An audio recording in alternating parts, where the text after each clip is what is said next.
Good morning and happy Saturday, SMITE fans. It is the final week of the regular season here in the Road to Worlds phase of the SPL. I'm J-Mac. I've got Inbound joining me here on the desk as we kick off our final weekend of the Road to Worlds. And we've got some great sets and some very important matchups this weekend still to be had. I hope you tune into the waiting room to get all the information. But if you didn't, we can give you a little bit of the TLDR here in just a moment. But we can go ahead and show you guys the schedule for this weekend. It's a doubleheader for both the Dragons and the Warriors, playing both today and tomorrow.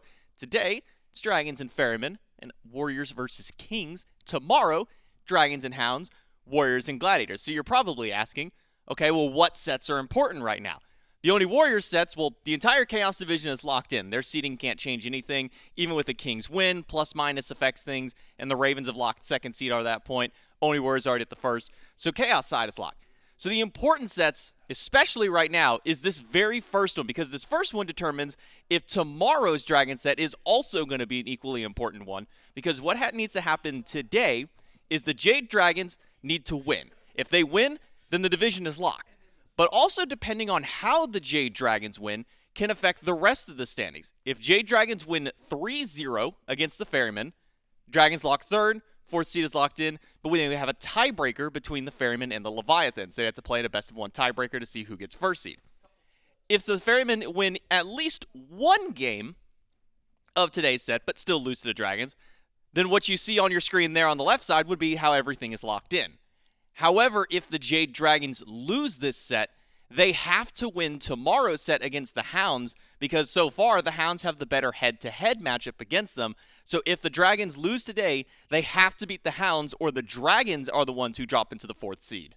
TLDR, Dragons want to win this set. Yes. Ferrymen need to win at least one game, and the Hounds want the Dragons to drop this set. And I mean, this is a great one to start out with. We're jumping right into the final weekend of SPL with this great set. As you said, this one is the one that kind of shows what the rest of the sets mean. Are the rest of the sets going to be important, or the other order division game are going to be important? I mean, it's a good one to start. Dragons, Ferrymen, both on the upswing, both looking really good. Yeah, I think that's the important part, is that this is, at the moment, the most important set of the weekend. And then depending on the results, tomorrow's first set could be the most important set of the weekend if you're a Dragons or a Hounds player. So if you're a Dragons fan, you want to see a win today. If not, you got to see a win tomorrow. It just needs to be one of the two sets that the Dragons win and they make the third seed. They move on to playoffs. Because remember, it's only the top three teams that go to the playoffs. That takes place in just a couple of weeks. We'll have next weekend off, no SPL at that. And then after that is when we come back and we have the playoffs with our top six teams. And as mentioned, we now qualify 4 of those teams of the 6 to Worlds from that playoff. So very important to get into the top 3 seed on both of those divisions. That way you can make your way into those playoffs to go that way. So I think a lot of pressure now on the Jade Dragons to find their win in this matchup. Again, for the Styx Ferrymen, they just need to win a single game of this match in order to guarantee their first seed. We'll see if the Jade Dragons have a little bit of their magic with them. And speaking of the Jade Dragons, we've got their mid laner Dardez, who's standing by for our pregame interview with Gore. That's right, I've got Dardez here, and up front, going to talk about what the desk was mentioning. This set, relatively important to you guys. Do you feel a lot of pressure coming into this, or are you trying to treat it as normal as possible? Because it really does affect the standings. Yeah, it's a really important match, but I mean, we're not like under pressure of anything. We still have tomorrow if we lose today, you know. So we're just, treating it like just a normal game. The small safety net giving a little bit of extra comfort. We were just talking about it, and to the fact that the Ferrymen are going to take this as seriously as possible as well, so it's going to be challenging. The good news, maybe, is Paul and Cyno, they won't be in the booth. They're going to be playing from home, just feeling a little ill. And so I'm wondering, does that affect much of how you approach this game? I don't think it's going to affect us in particular. Like, we're just going to play like they were in the booth, you know. It's not going to change anything. You're just not going to stand up and see Paul like gamer leaning. That's the only real. That's the true difference right now. The Ferrymen, though, it's a hard matchup. As they had mentioned on the desk, if you guys win this, depending on how you win it, it changes some things for them. But realistically, winning it for you solidifies third. So how do you tackle a team like the Ferrymen? Like, where's the win condition here? I mean, it's a weird one because I think they're the best team right now. But we usually do well against them. Like, we don't get stomped ever. We usually do 5 games against them. We get reverse swept, unlucky, But we're still showing that we can win against them. So I think we actually have a good matchup against them, and we'll see how it goes today. all the Dragons fans out there right now are just like, all right, just give us a 1-1, then like you can win from there, but like don't go up too low. A little nervous. Hey man, it's gonna be a lot of fun. Good luck in your games. Thanks for your time, and we'll go back to the desk. I'm excited from a little bit of the confidence that Dardez gives us on a set like this. Mentioning in scrims it does go to 5, and well, that's a lot of what the Jade Dragons have been talking about for the phase, whether it be a little bit joking or whether Mike was serious at the beginning, said he wanted to have a perfect season, play all 50 games of their 10 sets. Haven't seen that quite come to fruition. Have been a couple of 3-0s for this squad, a couple of 0-3s as well, but really ever since, I would say the addition of Coast to this roster really feels like it's kind of reignited a bit of the flame for the Jade Dragons. The duo lane in particular has really kind of been able to step up there. As long as Coast is able to get kind of one of his power picks out there. We've been seeing a lot of teams, though, start to ban the Anhur away from the Jade Dragons, and we've also been seeing bans of things like the Aphrodite from Mike, just to kind of keep this power duo down. Yeah, and this set kind of showed a little bit of a recipe of almost how to deal with this Dragons team. This was a 3-0 in pretty good fashion by the Warriors. The Warriors took it to them from start to finish, and it was really kind of all Warriors for the most part through this set. Exactly how you said, that's how you deal with it. They banned away the Anhur. They kind of kept Coast onto something like this Hachiman, which is it's a fine pick. It's nothing wrong with the Hachiman, but you compare Coast on the Anhur to the Hachiman, and it's night and day. The Anhur he exudes so much more confidence. The Hachiman, while still confident, there's just a limit to what you can do aggression-wise with the Hachiman, so I think that has something to do with it. But it's not really just Coast on the Hachiman is the problem. This Dragons team doesn't have a lane to play through when Coast is not trying to dominate that lane. I will say some of the kind of adjustments that we saw from the Dragons, maybe some of the picks that came out, especially during this set, and this game in particular, you see it there, the Tsukiyomi from Dardez. Really loved what we saw from this double assassin kind of comp that the Dragons had. Love what the Tsukiyomi brought to the team, kind of acts as that pseudo mage, has some decent range on the god, so it's not like you've got to play directly up in front. And it kind of gave the Dragons a little bit of extra dive potential for their team. So curious to see what we see from the remainder of the Dragons coming into this week, especially against what I imagine to be one of their most consistent and maybe even one of their more difficult scrim partners. Yeah, and before we look at the other side, look at the Ferrymen, I want to touch on just one more thing with the Dragons, and it's Mike with this Aphrodite. It's kind of came back into a pick that he's willing to play. It didn't look all too good against the Warriors team, but before then, it's looked fantastic. And I'm confident if they go towards this Aphrodite again, it is a pick that will look very good. I think they just need to make sure they pair it with something that has aggression in that duo lane. If they do that, I'm 100% down with this Aphrodite. I know the community is really split on what they feel about Aphrodite and Mike on Aphrodite in general, but I'm a fan of it if they can pair it with something aggressive.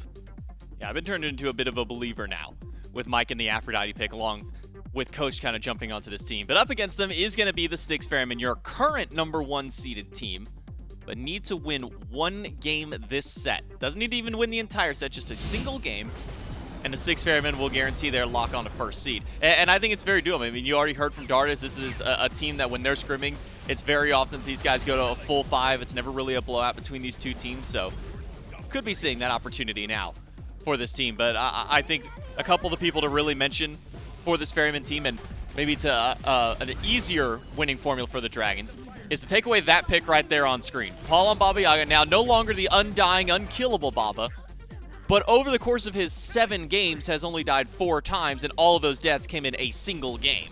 And they won this game even though he died 4 times, so he's still 7-0 on this Baba. So yes, you can kill him, but you're probably not winning the game even if you do kill him a few times.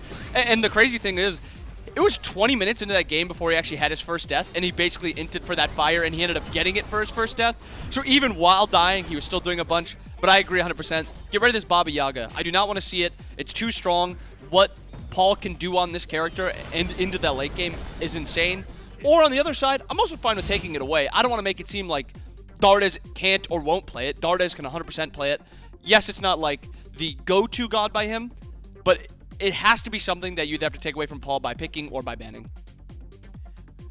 I think the one thing I'm excited to see is maybe what new mages jump in the solo lane. And as split as everybody is on seeing the mage solos, seeing some of the new ones that have like jumped in, even if it's only for a game or two, it's always fun seeing, what new ones come in there, because, going into like week 4, we were starting to just kind of see, the Raijin, the Morgan, Hades, maybe a Morgan Le Fay. Then week 5 is when we started seeing a bunch of the mages jump over. Saw a little bit less of the diversity last week, but still could see something as we jump in 2 picks advance for game number 1. I'd like to see what new mages maybe jump over into that soul lane, see if anything extra kind of jumps up into the roster, but already the Jade Dragons have made probably the best ban that they can, taking Baba Yaga away from Paul. Perfect. Great start to the bans phase. Also taking away Aror Sobek. It's another god that he's looked really good on. It's kind of his go-to after those top 2 supports are banned. And the Ferrymen opting for the Ratatasker and the Chernobog ban. So far, nothing kind of sticking out too much. Bans of either something that the enemy team likes to play a lot or just a top-tier character in general. Raijin still up, as you talked about. Mages in solo lane is kind of the meta right now. I'm curious if Alma, if Herc, if Wukong are going to be banned, are they going to be picked? Or is it just going to be Morgan, Raijin, Hades? What is that solo lane going to look like? Because we've now had another 4 days of scrims. Has the meta in solo changed even more? Guardian, something like that. Alma still strong enough, so she's taking the ban by the Dragon side. One more ban for the Ferrymen before the Dragons get their first pick. Still a couple of top supports left open, though. Yamoja and Athena, notably, both still up. If they want to go towards it, the Aphrodite for Mike. If he doesn't want to go towards either of those Guardians, or if one of them gets banned out and he doesn't want to pick up the other one. So still a lot on the table for these 2 teams to draft up. Also, notably, the Anhur for VaporishCoast still open against them. Styx Ferrymen will ban away the Yamoja, so that does open up Athena if the Jade Dragons want to go to it. And I wouldn't be surprised if we saw a snap lock of that god, currently sitting at 95% pick ban rate, but not going to be a first pick. Instead, it's an opwash, kind of a double ban away from the Styx Ferrymen. Both Paul and Baskin have been playing this pick. And probably something we should have touched on, because this character is kind of flown up to this top tier pick ban area, and it's because solo lane it's dominated, and then Ferrymen really the only team that's playing this opwash mid. But as you said, this is a double hit to both solo and mid, so that's a good first pick by the Jade Dragons. Ferrymen opting for the Raijin, most likely going solo lane, but we have seen a little bit of it flexing more towards mid. Usually it's with I think it's Shinto played at mid, and then maybe there was another one that I'm missing, but Raijin mostly played in solo. Athena picked in by, or locked in by the Ferrymen, also locked in Jade Dragons. Talking about that dual lane a lot. Aphrodite locked in. This is what we kind of wanted to see, this pressure dual lane with that Aphrodite, because they've looked fantastic in this duo. Yeah, when they played up against the Warriors, this was the double ban that the Dragons ate. Just about every pick ban phase was no Anhur, no Aphrodite. Gets taken away in the top 3. Now, given the opportunity to play it, the Jade Dragons will snap that one in, along with the Opwash. In response, though, Morgan Le Fay for the Styx Ferrymen, and given that both of these gods have been going over to solo, both have also had flex towards mid. But knowing that this is Paul on the Ferrymen, Paul has really been a big fan of the Morgan Le Fay recently. Do you think this one might be going mid his direction? Yeah, I think Paul's a fan of this MLF, and I do think Baskin is also a little bit more of a fan of this Raijin, so I would agree. Morgan mid, Raijin solo lane. Kama banned out, Dragons trying to ban either a jungle and ADC. Do you really worry about ADC when you have a dual lane like this? Like, this is a very strong fighting comp. Yes, you could lose clear potential, and we've actually not seen any of these mage ADCs banned yet. Ullr runs up, Freya's up. Could be a possible ban there, especially because if you do have this Afro and this Anhur, you kind of want to win lane, so you kind of want to ensure that, so maybe that's where they take the hit here. Maybe the only downside I could see towards that, though, is that the Ferrymen already have 3 magic, so if you do get a magic ADC, True. you're now stuck with a lot of magic defense. We'll see where the Ferrymen go with the rest of their draft. Bans throughout, as you mentioned, Camazotz against the Ferrymen. That's LASBRA's most played god so far this phase. And then Hera, which is just a Dardez ban. Did get some buffs as of recent. Would be surprised if Dardez didn't try to go back towards one of his most picked gods. So the Ferrymen going to ban that one away. Dragons take away Nemesis, which has been one of Cyno's recent picks. And one that's not necessarily been an overbearing god against some teams, but Cyno's really been making this god that isn't really a meta pick look pretty strong. Yeah, and it's not really his go-to. Usually he goes for that Erlang Shen, which we still left open, but as you said, he does go for that Nem when there's a few more things banned, like that Rat also. So there is a few picks left up for Cyno, but I do like the Nem little throwaway ban. I guess I'm a little curious where the Dragons are going to put this Opwash. Do you think teams have experimented with that Opwash in mid like the Ferrymen? Or do you think it's mostly shifting towards solo? Because we've seen it dominate over there. I think so far this phase we've also seen BennyQ take it for the Eldritch Hounds in mid. I know in the past we've seen players like Venenu be able to play this god. I think Dardez also played this at one point whenever he was playing back on the Oni Warriors team of seasons of past. So is some flexibility with this pick. So I'd be curious to see where the Jade Dragons do lock this one down. So you're the stats guy, you know like this stuff, and you remember like Opwash being played in mid. I don't remember that stuff, so I was kind of throwing it to you. Like, did you expect it? Does Dardez play it really? We could. And he could play it, and they will be playing this Ishtar. And I just want to take a look at the last ban by the Jade Dragons, a Bastet ban. We have not seen maybe more than one Bastet this entire phase, and it's usually like a Scream pick or a Scream ban. Little weird seeing that. Maybe something talking about with scrims that they've been playing. Maybe there's been rumblings of a Bastet. But Ferrymen locking in this Ishtar does give them some decent fight potential over in duo. Athena, Ishtar, strong, clear, decent fight. Is it a better fight than Anhur, Aphrodite? No, absolutely not. But there's clear potential there. I'm going to try and pull up the stats on it right now, but we've actually seen one Bastet so far this phase. Scream? Cure Me. And he went 7-2 on the pick. God's broken. He made it look really good. Now Zhong Pele. So Pele for LASBRA in the jungle. And then Zhong. Wow. That's where I think my question mark comes in is where do we see the Zhong go? Now that we know that we have Zhong and Opwash as our mages, do you have a preference on which one goes to the solo lane now? I'm curious. Basically, I think it leans towards both of these mages on the Jade Dragon side should be able to outlane the Raijin in solo. I think it comes down to which one is safer over there. And I think I would lean a little bit towards the Zhong. Slightly more tankiness, has good enough sustain that he can, live the poke of the Raijin. Opwash, if he gets, dashed on, if he starts getting beat on by this Raijin, there's very little things he can do to survive. He can try to just run away, heal, pick up the corpses, toss them down again, heal some more. Zhong has true fight back potential if you dash onto him, even without his team there. So it's always going to have to be something safe by this Raijin, and that's if this Raijin even goes over to solo lane. There is still potential of maybe the Morgan goes over there. Yes, we have seen Paul play the Morgan a little bit more. Yes, we've seen Baskin play this Raijin, but there's a little bit of flex potential in mid and solo on both sides. So trying to figure out, looking at some of the past history of the players, just to kind of see maybe if one of those can kind of glean where we'd see the Opwash versus the Zhong go. Well, for Dardez, neither have looked very strong for him. Hasn't had very many games, I think 4-3 apiece on those with a fairly low win rate. Or if you go to the opposite side for Nika, he's been playing both of those gods, and they've both been really good for him. So I guess maybe given the matchup, what we can maybe say would be a Raijin solo for the Styx Ferrymen, just because we've been seeing a lot of Raijin solo primarily. Paul does like the Morgan Le Fay. Is there a better matchup for one of these two to go up against that Raijin? Yeah, I think both are fine. I just think Zhong has that slightly better fight back, survivability, also from the protections from his passive. I think I would look more towards mid, because I do think both play fine into this Raijin and solo lane. And which one do you want in your core 3v3 fight? If you're playing Pele, Afro, and then either Zhong or Opwash, I think Zhong makes a little bit more sense in mid with this Aphrodite. That is not a god you want to dive with this Athena. If Athena dash taunts, Afro's there, Zhong's there, Pele's there. That's a whole lot of damage, whole lot of survivability, and it's healing you have to get through also. So expect a lot of healing also on this Ferryman side, or anti-healing. I think that also brings up an old conversation we used to have about Zhong. Was it feels like the best time that you can have as Zhong is when you can build Blink and Aegis, because you can blink, pop your ultimate, pop the Aegis right after so you don't take damage, you're dealing a whole bunch to it.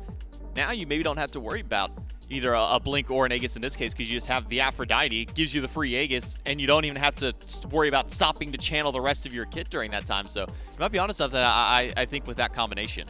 I'm also nearly positive that when they've done this comp before, Dardez has gone builds with no beads. And he's only done it when Mike's played Aphrodite. So that is a really good point to point out there. Beads Aegis on the Zhong, potential all in. Also, if he just wants to go more of like a super safe backline build, he could go something like Aegis Shell. But I do think that Blink Aegis does make a lot more sense. Both comps very interesting. The Zhong kind of coming out of nowhere. I think we've seen it maybe once, twice this phase. But I think we have to highlight Erlang last pick by the Ferrymen. Kind of Cyno's bread and butter this phase almost. He's looked very good on it. A lot of their wins, he is playing it, and a lot of games that they are in, it's banned. So it's interesting to see that they get this so low. Yeah, it ends up being one of his most played and one of his most winning gods so far Fitting. this phase. 8 games, only a single one dropped on the Erlang Shen. Right behind that is the Ratatosker as well. 8 games played, only one of them dropped. So seeing one banned, but also not the other along with it, maybe a bit of question. But I guess my question comes to you for the Jade Dragons comp.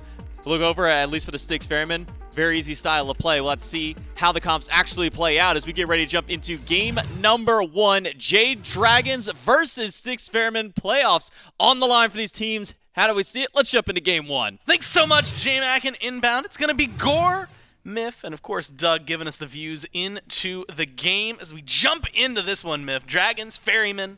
If the Ferrymen can just win one game, they're solidified in first place, and that's maybe all that matters to them. The Dragons, though, need this set to make sure they stay in third. And if they don't get this one, they have a whole lot of work to do tomorrow. But it all starts here, and it is going to be the Zhong in mid. And much like the desk had kind of touched on, we typically see this. If it gets levied with an Aphrodite, maybe you can skip the beads. Immediately goes into it. And a lot of people aren't showing faith in the Dragons right now. 73-27 in favor of the Ferrymen. You agree with Twitch chat? I'm a big Ferryman stan. I mean, if you They're watch pretty the waiting good. room, I've got these guys at top of the league, so I think fair odds there. But speaking of the beads for Dardez, I think for the most part, the desk is correct. You do generally want to just go ahead, pick up Blink and then Aegis as well. But considering how much CC the Styx Ferrymen have, it's a lot, and it's frequent, and it's confirmable CC. Athena dash taunt on cooldown, Cyno, Blink taunt whenever that's available, Tycho, drums, even Paul to a certain extent of this Morgan Le Fay can get involved with that range CC. It's a must-beats game. There's just going to be way too much you have to deal with. So much pick potential on the Ferrymen. A lot of it. Early on, probably starts with that guy, Cyno. Paul, as you mentioned, I think a big threat. Till we see the supports roll over, though, maybe it's going to be an easier, quote-unquote, game for Dardez. The real thing I was thinking the minute I saw this Zhong locked in, and it's something that we've been seeing in solo a lot, and it's actually maybe the reason solo lane mages are the thing. I feel like that new breastplate looks real good on a Zhong. Looks real good on literally everybody. Leap my in, God. Cyclone in some trouble, and PolarBearMike picks it up with the birds. And now LASBRA's here as well to help clean up. No, Aror gets the dash, not going to get away this time, though. A couple autos, first and second blood over to the Dragons. Cyno at least able to grab a little bit of that neutral farm before disengaging fully. That is the LASBRA Classic. We'll call it the Jade Dragon Special, those early dual lane ganks, but all facilitated, and make no mistake, by VaporishCoast himself. That leap in just hits every target you need it to, separates the fight, and completely dominates in that poke potential. CycloneSpin and Aror will have fight back eventually, but you gotta stack up gooseberries, you need a few more points in that taunt. Until then, the Jade Dragon's gonna control duo, and even until that, now with a lead, I think the Jade Dragon's gonna control duo. And I saw some rumbling, some conversation about Coast specifically because he's got back to this Anhur so often. And he's looked really good on this Anhur every single time. And you can throw it out there. Oh, Coast, he's just a one trick. He's playing only Anhur. If he's good at it, first off, if it ain't broke, don't fix it. But then on top of that, he's proven beyond that. But this Anhur, I will say, and agree with some of the rumblings, has just been above and beyond. It feels like when he gets onto it, it gives him so much more pressure. And is that just, I mean, I've even talked to you about it. Like, Anhur is just like the essential kit. And it feels like, is it just because of where he's at right now? Like, what makes this Anhur so powerful? In a world where it's a pressure meta in the duo, where you really want to control that side of the map and you want to look towards Gold Fury, where all the fighting's going to happen on that shield buff. There's so much farm there. You always want someone that can fight, and Anhur's that guy at just about every facet of the game. The only weakness of Anhur, and this has been his weakness forever, is that compared to other hunters, he does fall off a bit in the absolute latest portions of the game. The trade-off being, you really don't want to fight him right now. Well, they're going to try to fight him. Not find a lot of success. Shield buff over to Coast, which is going to be just, again, a nice little cozy position for him. They don't even lose any minions to the tower. Good control on left from the Dragons, and like you said, a lead, and then some. Both level 5 as compared to level 4 for Aurora and Cyclone. So the pressure is on. And I feel like Mifflin, again, getting a little ahead of myself, and I'll admit it now, but Ferryman, you only need one game this set, but you really need that one game just to make sure that you can avoid a tiebreaker with the Leviathans. And so feeling a little bit of the pressure now, still under 1,000 gold, 4 minutes in. The Dragons, I'm not even going to say have slowed their roll. Realistically, it's just they've gone back to farming. They're not looking for active fights. And luckily for a lot of them, they're relatively safe. Ghost is alone in lane, but no big deal. We haven't looked over towards solo in a while, and admittedly, maybe it's just because we've gotten used to this scene, right? The Raijin versus an Opwash. Raijin versus usually a Morgan in the face, sometimes thrown over here, but both of those are on the Ferrymen. Opwash for Nika. It's a pick that's worked out really well. Is there anything really stellar in lane that we can expect, or are we just waiting for the rotations? There's really not a whole lot of boxing potential. It's because of the first item we're seeing in both of these builds. Every mage in solo has enough sustain that they should be able to hold their own. Nika will have advantage in sustain, but Baskin's got advantage in poke, so should equalize a little bit as far as like just pure boxing is concerned. I don't really expect either side to fall down, barring perhaps some rotations from these junglers. There's interesting interactions in that Taiko drums does slow you down, so it's easy to line up like a triple corpse explosion, but how often are you going to be in a position where that's kill pressure? What a killer! Oh my god, but the taunt, I don't know that they're going for it. It doesn't go for the stun. It's a buff invade. Honestly, Myth, I'm going to be real with you. I thought there was about to be some bloodshed. I thought Aror was dead. He had ult. VaporishCoast could have just pillar stun right into ult.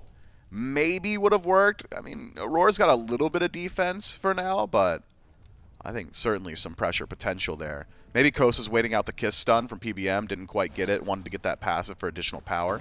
Just didn't get the opportunity. Well, Cyno now aggressive on the Nika, forces the beads immediately, and there comes Aror, and there's Baskin's damage. It becomes a little bit more than poke when you've got assistance from two of your teammates and that global presence from the Athena, giving the Ferrymen their first of the game.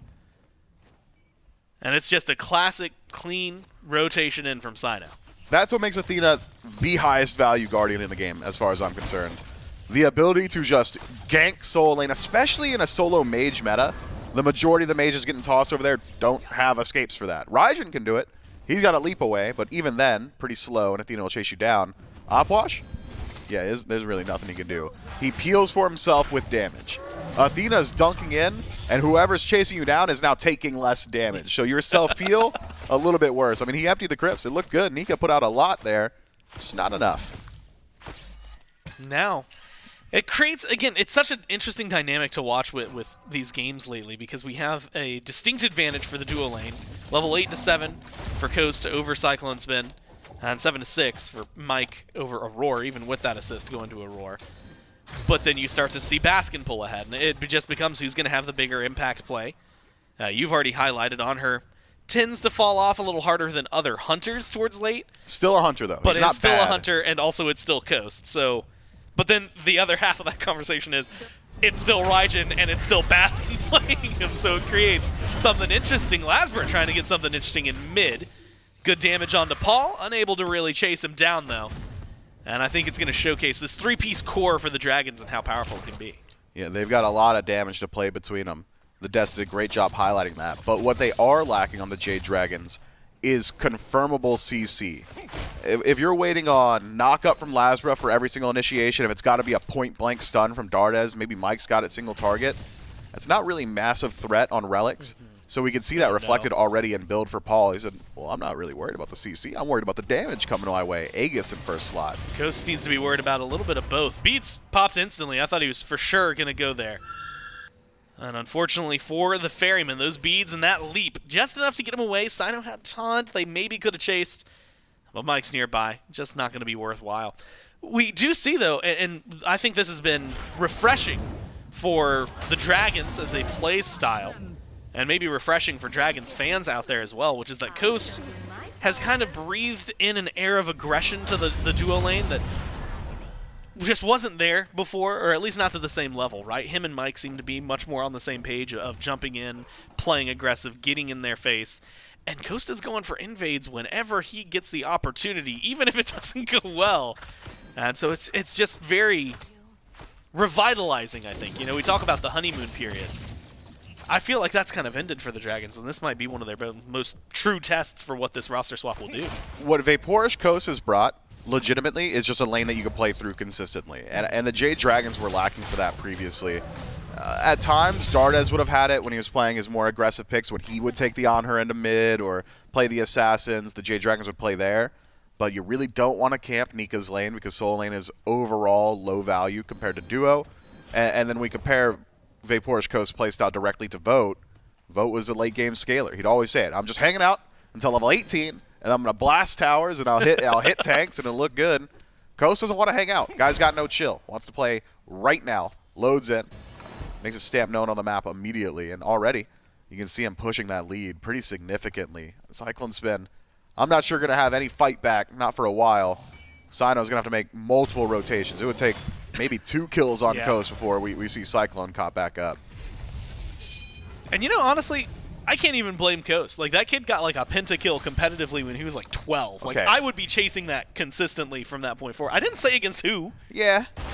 It's implied. It's implied. It's in the undertone. Baskin goes in. Tycho drums thrown out. Connects on Dardez. Aror uses his ult to rotate in. But the main target, LASBRA, low health, able to escape, stays alive this time around. Ferryman, big rotation over to right, but no Pyromancer. It's only 10:30, so there's no way they're going for a Fire Giant. In-game, very specifically. So instead, it's just going to be a little bit of an invade, right? Go look for the shield buff. Go look for, or sorry, the cooldown buff. Look for some blue buffs. Get whatever farm you can for the massive rotation. Yeah, we'll see. Jade Dragons slowing down on extending their lead, the majority of it, or maybe the entirety of it, held by VaporishCoast as of now. And the Styx Ferrymen, unperturbed, doesn't it seem like? We haven't seen too many rotations over to try and prevent this aggression. CycloneSpin's hanging out in the tower, just farming up. LASBRA, a lot of damage. Oh my god, is eating Goodness. so much from Paul in the long-range shots. Oh, that's all you need. And the Beacon's going to be coming in soon. Early this season. Beacon fights, massive rotations. Now, with LASBRA gone for 10 more seconds, might be able to come back in time, but this feels like mid-control. Shifts over to the Ferryman for the 4th kill of the game. And their second, throwing that on to Paul has to feel great. Yeah, I'm keeping my eyes on LASBRA's build. Interesting. Brawler's Beat Stick in first slot, a little bit of anti-heal, a little bit more damage. And then Breastplate of Valor. Not exactly useful against the Athena Morgan Le Fay combo. Once it's Breastplate of Determination, then you get a little bit of that defense rolling. Mostly for the CDR. Got to slot it somewhere if you're not going Jotuns in first. So he'll get a bit of it. It's going to be a while until he's allowed to be that hyper-aggressive pick on this Pele. Once you learn that one ability rotation from MLF is just going to knock you down, you got to start showing some respect. Yeah, things change, and you might have to show that respect here. Great taunt onto 2 from Aror. Mike in trouble now, and he's CC'd, locked down the healing. It's doing so much. Dardez tries his best, but is unable to peel for his support. Can't now move. Mike caused some trouble himself. A dash forward from Baskin and a double kill for the solo laner. Beautiful plays from the Ferryman, and then the Beacon to boot. Man, Baskin is just so much more involved on map, isn't he? Has higher rotation potential just because of the leap and kit, but also it's that early rotation we saw from Aror. Put him in a real good position to start leaving that lane early on. Nika doesn't even consider it as Paul considers yet another solo kill onto LASBRA, nearly able to lock that one down. Fortunately for LASBRA, doesn't cost him anything, except for his entire HP bar. Does at least maintain both relics as well as the ultimate, so can get involved in the fight pretty soon. And will want to do so soon while Paul is still lacking for the ultimate. Yeah, that's the major opening. Major, air quotes. Still has Beads Aegis. Yeah, good point. And as you like to put it, unreactable CC for somebody who And it gets is. really, really close. And guess what Pele likes to do? Get really, really close. And so maybe it's, major with some massive quotation marks on it. Plus it's Paul as well. He plays safe. Dangerous territory, maybe for LASBRA to try and go into. But they need it, right? You know, 2 kills. We looked at it early gank. LASBRA duo lane gets that pressure, and since those 2 kills, it has been 4 unanswered for the Ferrymen in the last 10 minutes, maybe even longer, 12 minutes since then. Breastplate of Determination locked in for 2 now members of the Dragons. For LASBRA, though, you know, we talk about Pele. We've seen pretty high burst levels from a Pele, right? When you get the ult online. Yep. This build allows LASBRA to survive, but does it let him get those kills? Man, there's like 3 Pele builds that we've seen. We've seen, well, 4 really. The mid lane build. We've seen the full assassin jungle build. We've seen the Cyno, I'm going to go every utility item in the book build. And now we're seeing this like bruiser hybrid from LASBRA. It's more damage than the Cyno one, but less damage than any of the other builds. It will allow him to get a little bit more involved. But, I mean, looking at his damage, Aror's not exactly under threat. Now, Aror actually turns around, looks for the taunt, has Baskin here. And that might be enough. Frenzy popped, dash in, but Dardez is the one who loses his life in mid. Now Mike, LASBRA turn around. And they have to run away. They're just going for mid camps. Not too much you can do. Cyno manages to maintain his life, even though he's low. And it looks like the Ferrymen, despite the action on left, find their kill in mid and force the Dragons to rethink their engage. Yeah, I love that. Cyno rotates through mid, make sure that Dardez is pulled out of control. Damage output from Paul, still incredibly high. Zhong's got defense in kit, but going to be a little while. I'm going to stack it up from that passive, so Paul certainly still a massive threat. And even looking at the build from Dardez, not exactly what you'd expect to see from Zhong. Book of Thoth, Divine Ruin, he's going full mage.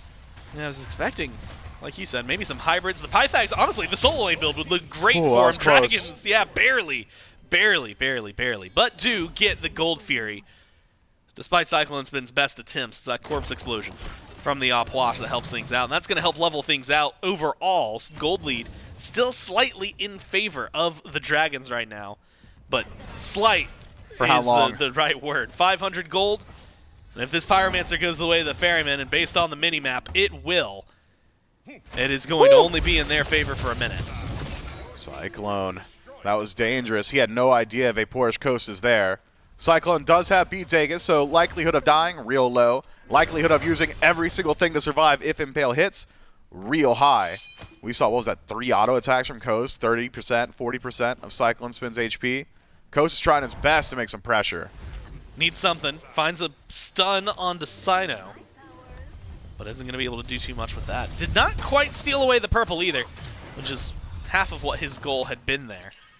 Aggressive on the left-hand side. He's still got the 2-level lead. He's looking great. Unfortunately, it's balanced out elsewhere on the map. A level lead for Paul, 2 up for Baskin.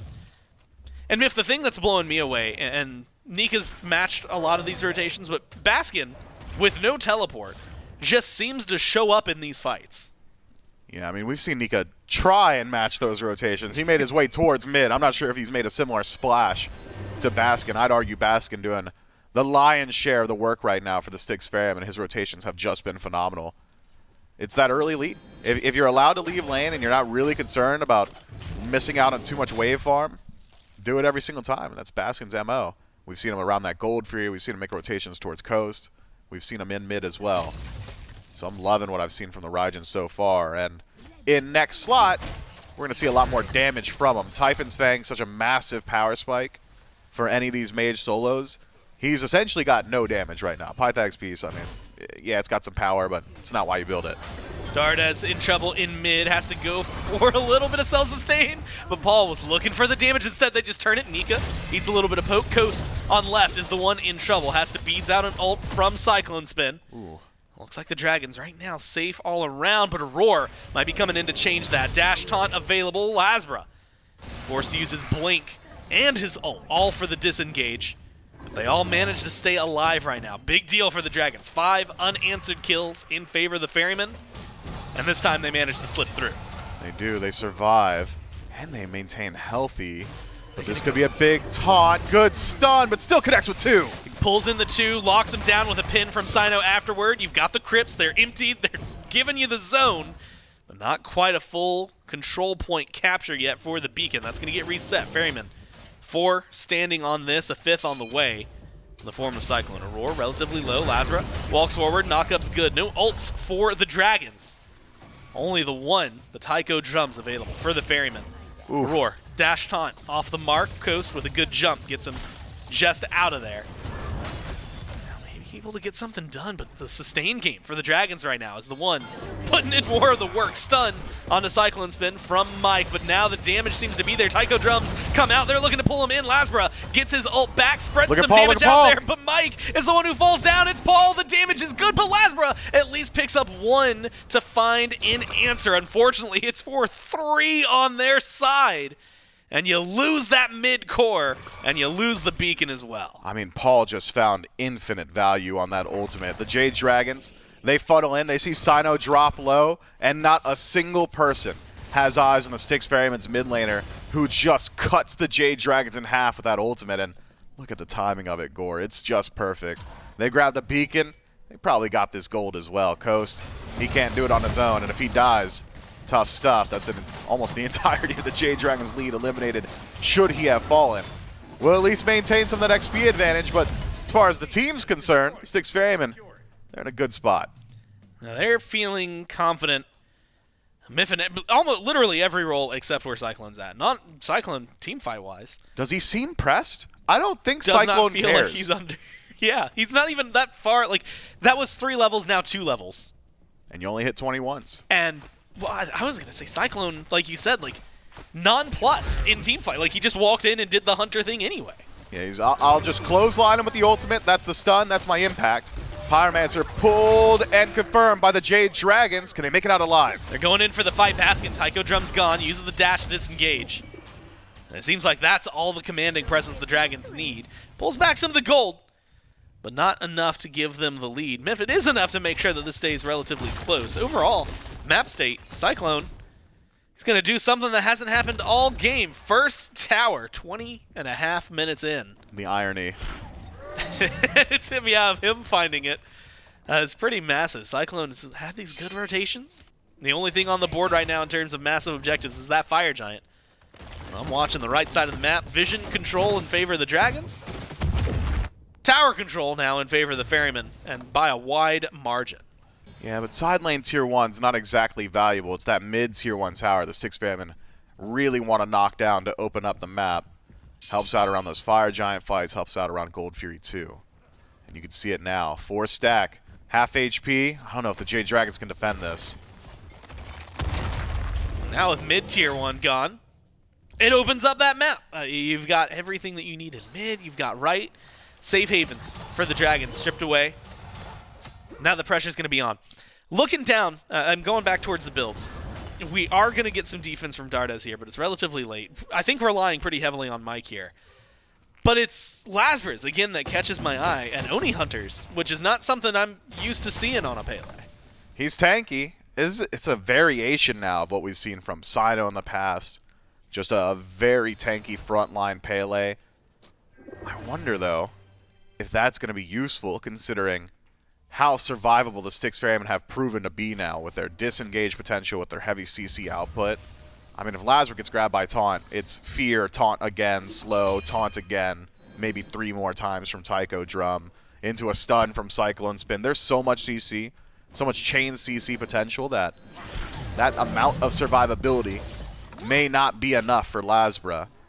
I think I'd almost just prefer to see him go for the full assassin build so they could try and isolate Paul. We haven't seen an answer for Paul just yet. The Jade Dragons are playing as a 5-man unit, and that's great, and it'll work out. But the 5-man unit is not stacking up against the Styx Ferrymen. The 5-man unit has to do something quick. Fire Giant, half health. Ferryman started up. Aurora goes in. Taunts on Nika.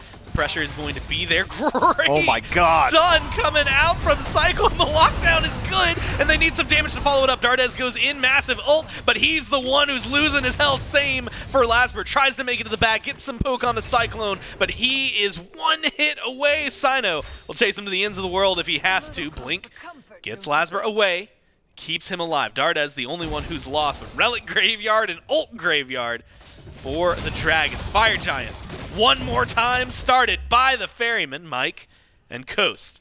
Gonna see this. Are they gonna step up is the question. Stay back. Got some damage. They are not going to even try. Taunt good on the Mike from Aurora. You've got the follow Slow's through good. from Baskin. Slow, like you said, is there. Aurora eats a lot, though, thanks to Nika on the side. That stops the Ferrymen from pushing, but Miff, it does not stop their control. Right now, 5,000 gold and 5 Fire Giants. Nika considers stepping up just to peel out for Mike, loses his beads in trade. Cyno able to strip that one away off of him. And the Styx Ferrymen once more win out cleanly on a team fight and take the largest neutral objective The Jade Dragons are lacking for damage. That's all I'm seeing. The initiations have been good. I thought the CC would be an issue. I thought engage would be hard to come by. The Jade Dragons are finding their targets. It's just that they can't kill them. Cyno's just tanky enough. Baskin is incredibly tanky and has off-tank stats thanks to all that lifesteal. CycloneSpin's playing so far back in the team fight that if you're diving onto him, you're probably just going to get collapsed on anyway. Aror has just been dash taunting with zero regard for his own life because who's threatening him? It's just VaporishCoast, and Coast doesn't exactly have AoE damage, and Athena literally has block stacks. The Jade Dragons, they got to figure out where this damage is going to come from. I'm looking at build from Coast. Maybe sell gooseberries, get like Odie Bow, and then you've got a little bit of AoE. That could help out. But I think it really begins and ends the conversation with Dardez. This Zhong has just found zero value so far. I mean, hasn't been allowed to survive in the team fights. Every time he steps up with his ultimate, gets sent back by Paul immediately, or by Baskin just poking him from range.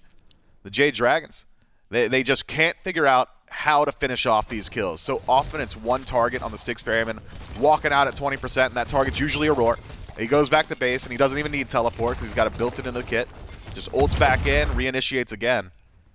Maybe if LASBRA could isolate Paul or Cyclone, could create some space for Nika to start playing a little bit more aggressively, get VaporishCoast involved. You want Mike on Coast. That's what I've learned so far.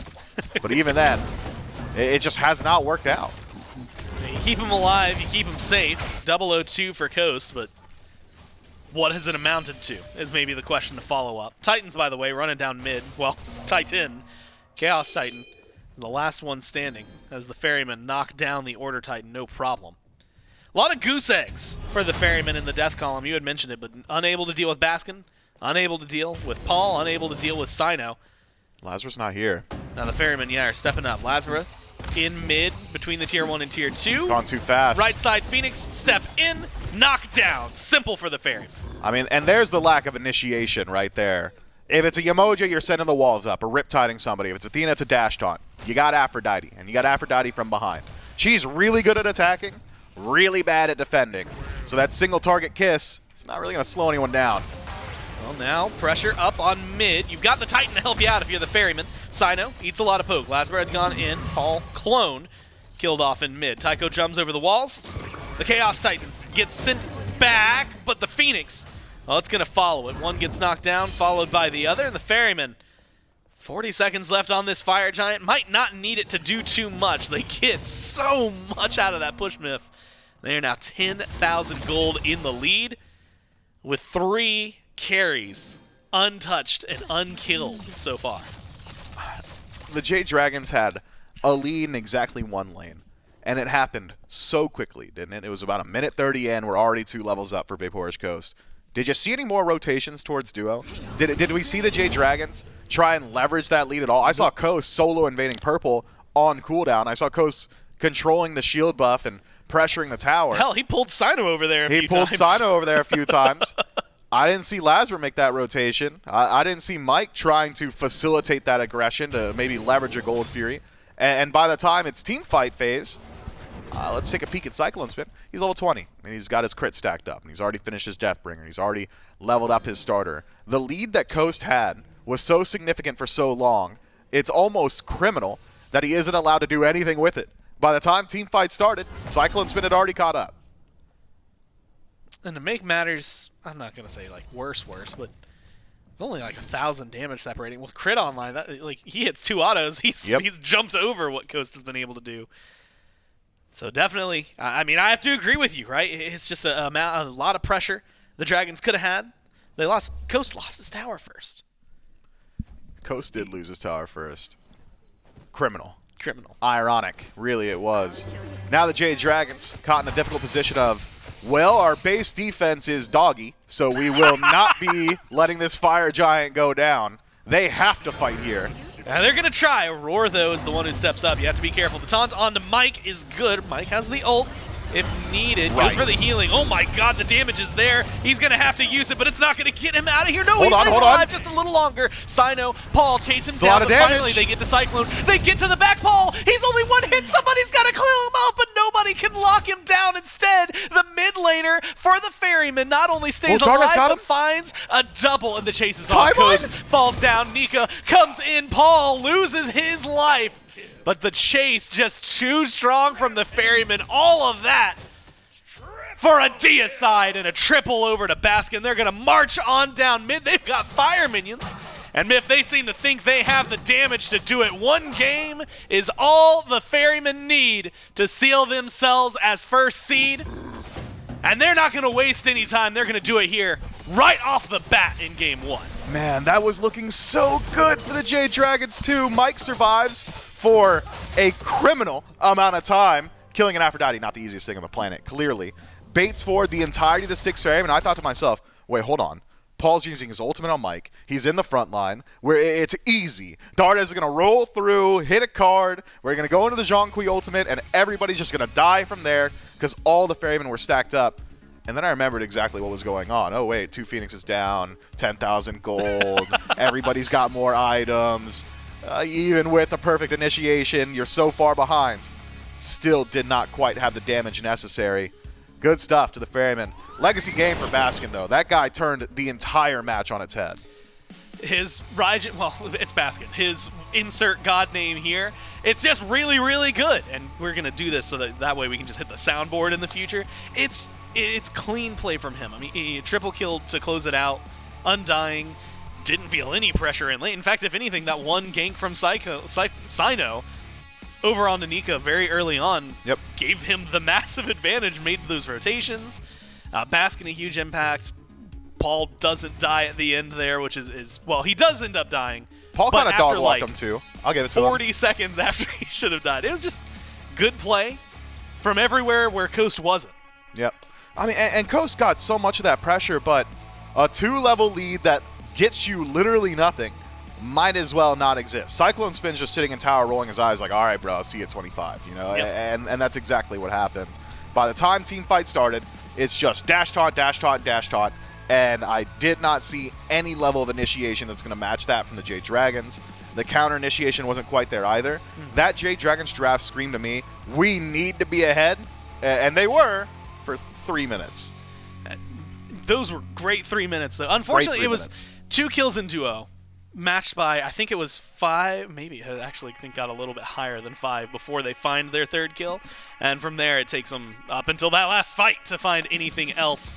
But unfortunately for them, that means they're now 1 in the hole. Ferrymen secure themselves first. Dragons still fighting for that 3rd seed. We'll see if they can do it right after this.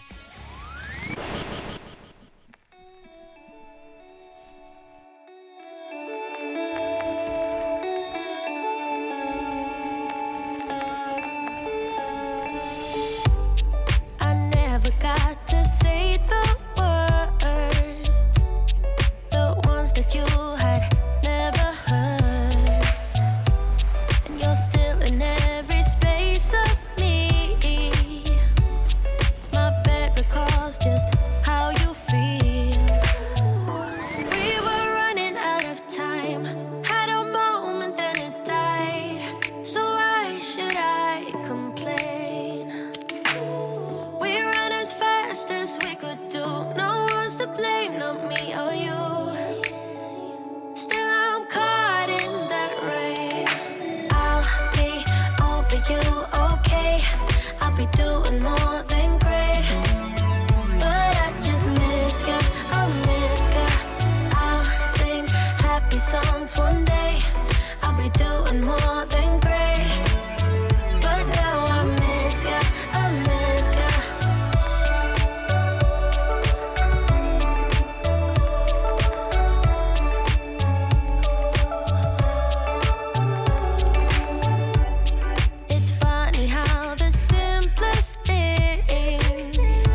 you, okay. I'll be doing more than great.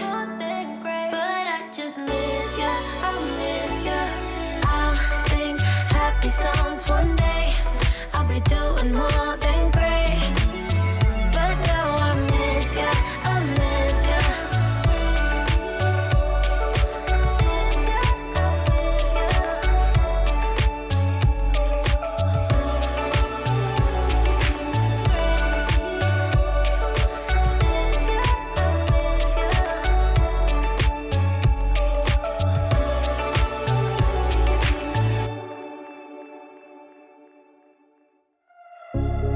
Small city thinking, I get why you left. Small-minded people sure know how to trick. I came to the party, I laughed at the jokes you made. I wish that I hadn't, 'cause now the joke's on me. I didn't come here just so I could watch you make a mess. I didn't come here to ugly cry in my favorite dress. So what were you thinking then when you kissed your lips? Now I'm kinda glad you did. 'Cause now you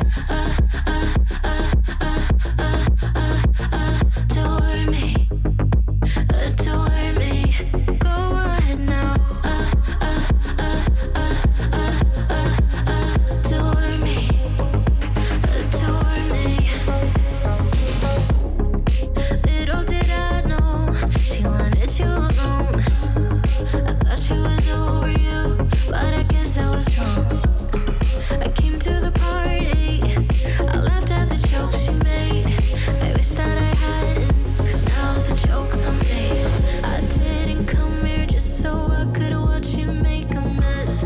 I didn't come here to ugly cry in my favorite dress. She thought she could tear us apart when she kissed your lips. Oh, what a plot twist. 'Cause now you adore me.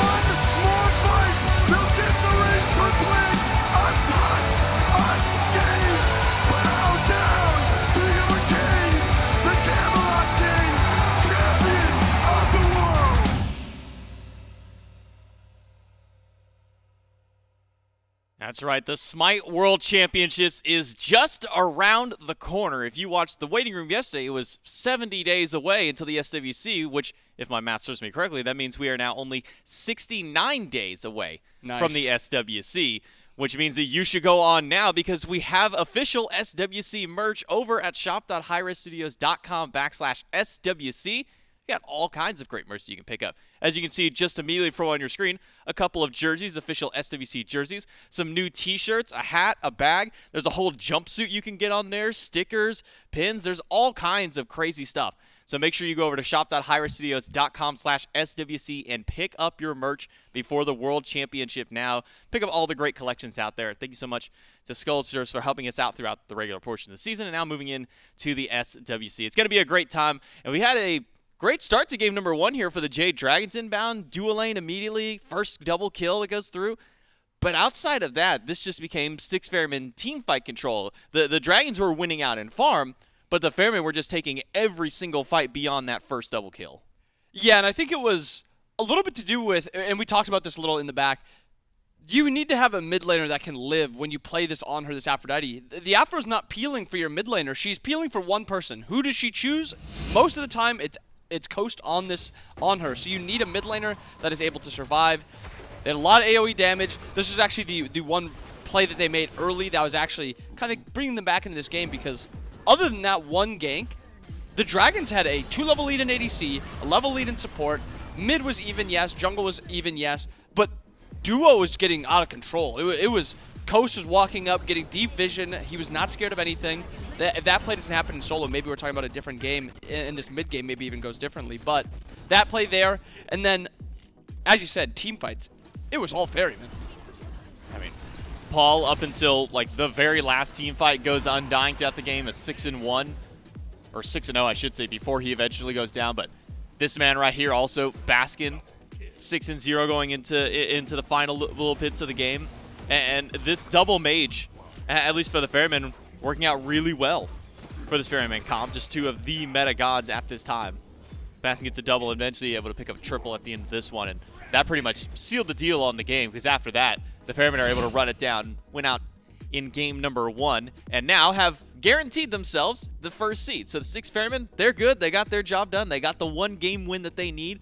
But now, for the Jade Dragons on the opposite side of the coin, they need to get their wins. They need to win game 2, 3, 4. If it goes to 5 at some point, need to find a win throughout this set so they can guarantee themselves that 3rd seed.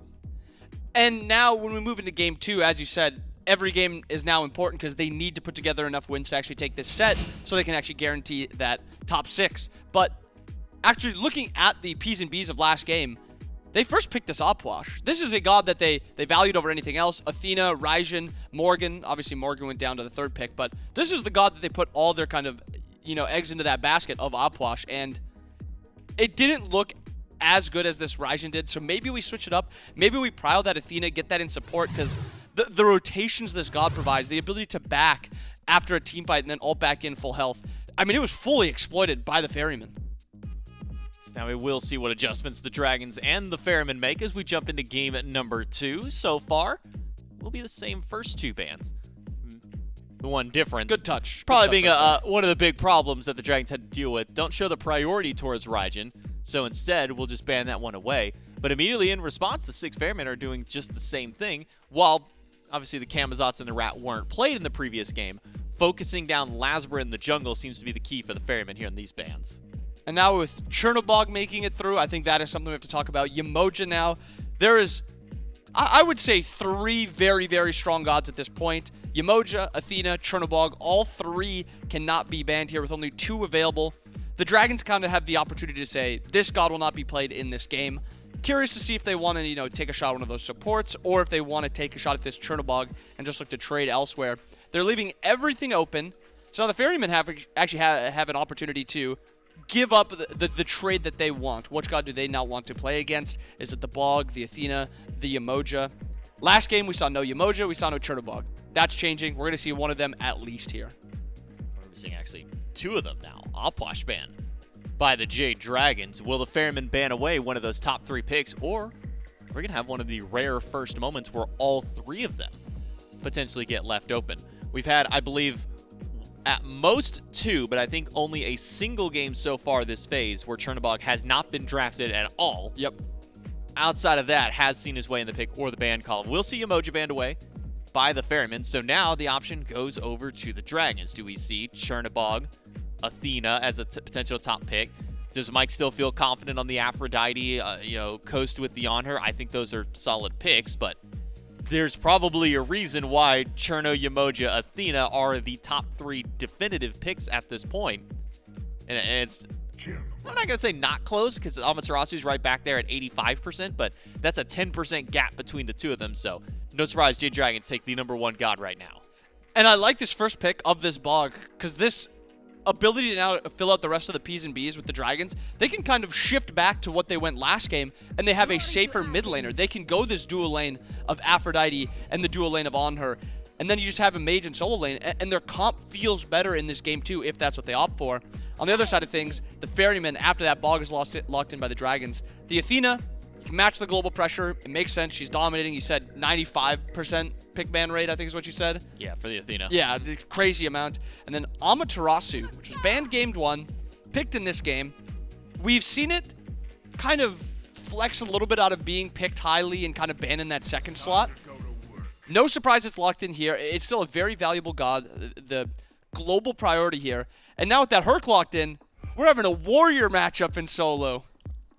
That's unheard of in this day and age, seeing 2 warriors Season over 10. in the solo lane. Season X bringing warriors? You're telling me Season 10, Road to Worlds phase, last week we're getting a double warrior matchup in solo lane? Well, To answer, Paul's going to go back to something that he's played over the course of his career. I believe brought back out a couple of times during this phase, especially I think one of the more recent ones was against the Warriors in their set a couple of weeks ago. How do you feel about the Hell right now, especially given how prevalent Sustain has been for solo lane, with how strong things like Pythags has been, Typhon's kind of rising up, and the amount of anti-heal to go up against it? How do you kind of feel about Hell in the current meta? I think she looks great with the build that Paul's done. Breastplate is... That's like the Paul item. When you think of Paul, you think of literally breastplate, even though he is a mid lane player. And that's in a fantastic spot. But this Sans Thoth breastplate build that he opts for when he plays this Hell, it's so strong. It's very good early. It's very good mid. Like the mid to late portion, I think it falls off a little bit. But then when you go to that late portion, she does so much damage again. I think Hell's a fantastic pick. And most of all, I think Paul on this Hell is insanely good. Pairing with that ban phase, Hunbot's banned by the Ferrymen. A lot of junglers getting hit out here, so we're going to be going to that almost even next tier, not even that second tier, that third tier amount of junglers, because Erlang on the other side, already 4 assassin bans, and we have 2 bans left. We'll see another assassin join that column, Nemesis now, from the Styx Ferrymen. And couple in with that Erlang Shen, that's now 5 jungle bans that's been targeted away from really both of these junglers out here. But we know that Cyno's prone to running some strange stuff in the past. LASBRA, I think, is the bigger question as to where he goes for his jungle pick. Because now with Bologna taken away, that's another shot that's a jungle specifically ban. only at Cyno, because only Jungle Cyno ban. is really playing that pick. I think outside of Cyno, we've seen it a couple of times in solo by, I want to say, Nika. Yep, but Nika. already have the Hercules, so probably not going to be seeing that one. Would have gone his way anyway. So now, where does Styx Ferrymen go? Most likely leaving Cyno's pick for last. So I guess the question is, what does CycloneSpin want to play? Ishtar still available. That's been one of his go-to picks over in that dual lane as of recent. Still plenty of options, too. I mean, you can even take the Anhur away. Well, I mean, with the Freya Chernobog locked in, not necessarily taking it away, but you can pick it up for yourself if you feel confident there. Or maybe we just see the mages go over to the dual lane this time. We saw no mage ADCs last time. Now no mage solos this time. Maybe we see the swap and we see it go over there. Oh, never mind. I'll stop that there. It'll be Ullr instead. And Ullr going to Cyclone in a weird matchup. Ullr versus Freya is both characters want to 1v1, and both characters can win just about any 1v1, and it really comes down to, does the axe hit? Are you able to pull relics? Can you kind of like alt immune the axe and chase down? It's going to be a really interesting 1v1 to watch. And with that lock-in, the Atlas in dual lane probably going to Mike. I mean, there is some potential of a Herc support, but we're going to say the Atlas is going to Mike, and Lancelot, last pick by the Dragons. A complete shift of their game 1 P's and B's, where they went for this hyper team fight style with really strong 2v2. This one is almost very good pick potential with good global, and the Ferryman last pick Poseidon? I think jungle again. I think we got bamboozled. I think that's Yep. Alma jungle. We forgot about Cyno. Cyno played it before, so it's not his first time playing it. I think we even had a couple of highlights on the first death segment that did show Cyno's Ama jungle. So Poseidon potentially now over for Baskin. So maybe we'll be seeing the mage versus warrior. So if we do end up seeing Poseidon versus Hercules, how does that matchup kind of go over in that lane? Poseidon just hyper clears. It's not something that Herc can really match. I mean, level 3 Poseidon, that wave is dead as soon as the abilities hit the field. Herc on the other side kind of wants to play for relics. You'll see it a little bit in solo lane when you play this Herc is you're kind of just fishing for that mage relic, trying to just find it, force it, and then beg your jungler to come over to help you get the kill, because you're not killing this guy. This guy is not dying in a 1v1 unless he completely misplays. But you are able to pull relics, and if those relics are down, it opens up the gank a lot easier, because if you think about how much chase potential a Herc has, Poseidon's a fast god, but I don't think even he's outrunning this Lancelot. If you look back at the history for Cyno on this god, the one time that he has played, it was a 6-0-13 game that he played for the Amaterasu. So we could be seeing that one go back his way. So let's just also, theorize in case that we were wrong and this Ama is actually just going to the solo. How does this now change for the Poseidon jungle? I mean, we had a meta where it was like Poseidon Hebo, kind of a jungle for your mages over in that spot. Haven't really seen that in a long time. How does the current style of play kind of fit for Poseidon if this one does go into jungle instead? when you play these mages in jungle, they're kind of just hyper farmers, hyper clearers, and they just want to play for like these objectives. As long as their name's not Hebo. Hebo obviously wants to fight. When he goes to those fights, he's very powerful even in the early game, and he scales to the late game. But Poseidon's just trying to farm. He wants to get to level 20 as quick as possible. He wants to farm Pyro as soon as he's up, mid camps, Gold Furies, and there's kind of forced 50-50s because Poseidon is okay in 3v3s. He's not great by any means because he has no engage. He doesn't have hard CC, but he's got okay gank potential. He can kind of walk over. He's got good movement speed, speed buff, his 2, and then he's got a little bit of lockdown with the 3 into Kraken. But it just, in the current meta, I don't think it makes a ton of sense to shift that Poseidon into jungle. I think it makes a lot more sense for it to be in solo lane. It's also just I think a better build currently. Think about like the I build in jungle with mages. I don't think it's very strong, but the Vamp, Pythags, Breastplate build that we see in solo lane, that build is insane. Now we do have game number 2 between the Jade Dragons and the Styx Ferrymen. Will the Ferrymen push this to 2-0, or will we see the Jade Dragons tie things up? Let's jump over with Gore and Mifflin. Well, the Ferrymen have done what they needed to do today. They secure themselves first seed. And Mifflin, they give us something interesting here in game 2 as well. Baskin going for the solo Poseidon, Ama in the jungle. It is definitely... The best way to describe it is it's just very Ferryman feeling, right? 75-25 split. Little more in favor of the Ferryman this time than last game. But Poseidon always comes, and it feels like he's in dangerous territory. Sometimes things just fall apart when he's in the game. But it's also Baskin. So how do you feel about it? I mean, I trust Baskin. I don't trust Poseidon, though. I feel like Poseidon, maybe more than any other character, is completely contingent on his ultimate landing. There are a lot of gods in the game that can play even without their ult, and then there are gods like Poseidon and Hunbots who are ult machines. So if Kraken's on point, Baskin's going to be looking good. What Poseidon does do incredibly well, though, and it's something that I think we sleep on with this pick, is his ability to just shred objectives. Poseidon is so good at slamming Pyromancer. He is so good at slamming Gold Fury. He's going to have best confirmation on map. And also, it plays well into Baskin's playstyle. We saw it last game. Hyper-rotation focus. Gets a half level to 1 level lead in lane. Says, all right, I'm done with my lane. I got my lead. I'm trying to play everywhere else. I'm going to make it someone else's problem. Poseidon's also very fast. He can do exactly that, thanks to his passive. So keep your eyes on him. I'll be excited to see how Baskin pilots this one. And it's worth noting, sure, the Styx Ferrymen accomplished their goal. They get their 1. Now they're fighting for the Hounds, right? Oh, yeah. So we'll see. Maybe the power of friendship shines through. Also, and just as a thumb note, right? Some of the other teams, we will anticipate maybe some silly compositions, silly playstyles from. You can say it. The Warriors are going to go crazy. Yeah, the Warriors are going to do their thing. Aurora and Cyclone just don't like to lose. They hate it. They, maybe more than anyone I've ever met. Close.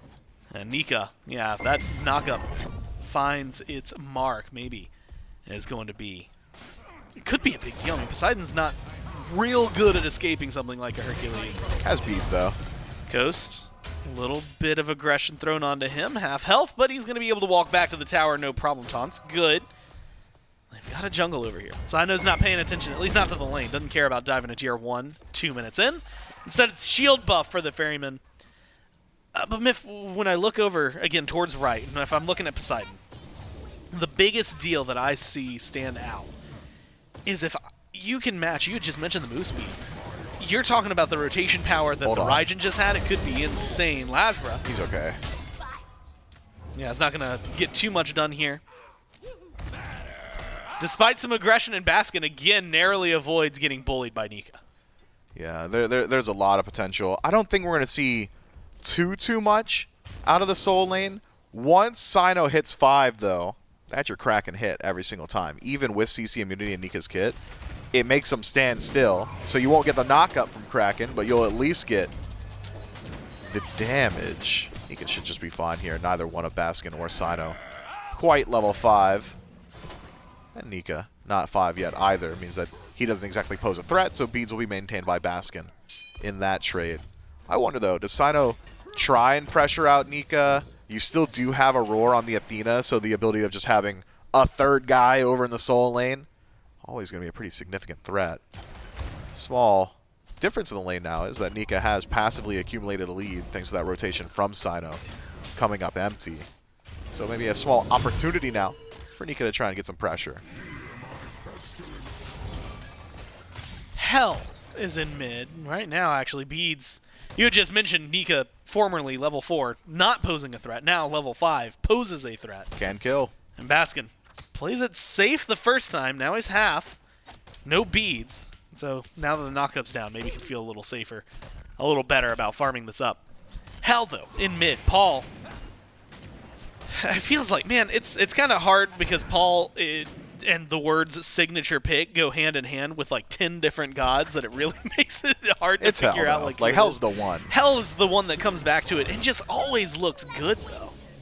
Yeah, he's always been real apt to go towards this pick the second it's even on fringe meta level, right? Like if someone in the world, anywhere on the planet, Reddit, Twitch comments, whatever, says, yo, Hell might be okay, Paul's right there with them saying, yeah, you're right. I want it. Give me the Hell. So an opportunity to flex whether or not it will work out here. The Styx Ferrymen, of course, could just be using this set now to heat check, to limit test, if you would, considering they've already accomplished their goal. We have seen the Hell previously, though, and it looked real good for Paul. Damage output going to be very high, especially considering Dardez's build. Sorry, I got stun locked by that. My man wants to stack, that's all I know. We just got to figure out what he wants to stack. And first, I guess, overall. I do want to ask, though, and this is just because, maybe it's because of Neil's comments yesterday on Waiting Room, which, by the way, if you missed it yesterday when it was live or earlier this morning when we played it right before the broadcast, you can go to youtube.com/SmitePro. Check goodness. that out. Maybe I have to hold the thought on what I was going to ask you because Cyno's in trouble. Good jousting feels from LASBRA, but a great ult from Aror. The mitigations, the move speed, it's all enough. Paul might and want it gets this. Cyno out of there. And like you said, Paul maybe wants more. Hell, deceptive amount of damage early on. LASBRA's on a horse, though. And he's going to be just fine. Which myth means I can hesitantly, theoretically, with the boulder off the mark. Hit Baskin. And is it giving him pressure over on right? Maybe I won't be able to ask you the question I want to ask. Just do it quick. Is Hell, like when you think of Paul, is Hell the iconic god?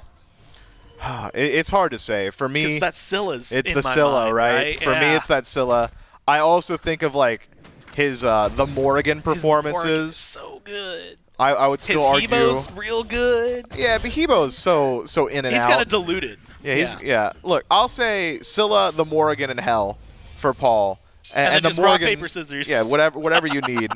The Morrigan, he's just the best base stance Morrigan I think we've ever seen. A lot of the times we see like other players play the Morrigan, it's what are they going to transform into? You know, is it a double Vamana draft? Is it a double Cthulhu draft? When I see Paul play the Morrigan, I'm like, who's he going to one-shot and then transform into to get out? So a little bit different there. But that Paul Hell pick, I think, is just so iconic. I've had the displeasure of having to play against it a few times myself, and let me tell you, it's miserable. Because his cleanses, I think, just bar none the best. He makes great use of that ability.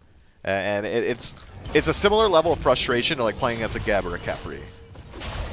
Roar, some pressure. Has that Paul behind him. There's a cleanse for you. Cyno looking for a stun. Not going to find it. Dardez was in the wall. Turns around, some damage onto Cyno. They trade it back in kind.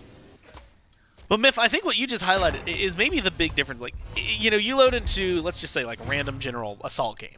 Mm-hmm. Some guy, never seen his name before. Yeah, Joe never gonna Schmo from see him down the again. block ain't cleansing me. He's gonna heal you, right? Yeah. Like, that much. Well, you can Whoa! hope is true. I can't believe Paul stayed through for that. Eats a couple tower shots and some damage from LASBRA. He's hit so hard. Dardez manages to get out of there. LASBRA forced to ult to get out of there. Paul is not letting him breathe and coast. The one saving grace for the Dragons in game one. Chased down, forced under his tower. Now Dardez comes in, uses the ult for the engage, dabs forward. Ooh, the good banish. Ferrymen want Great nothing banish. but kills, but they're just unable to find it, unfortunately for the Dragons.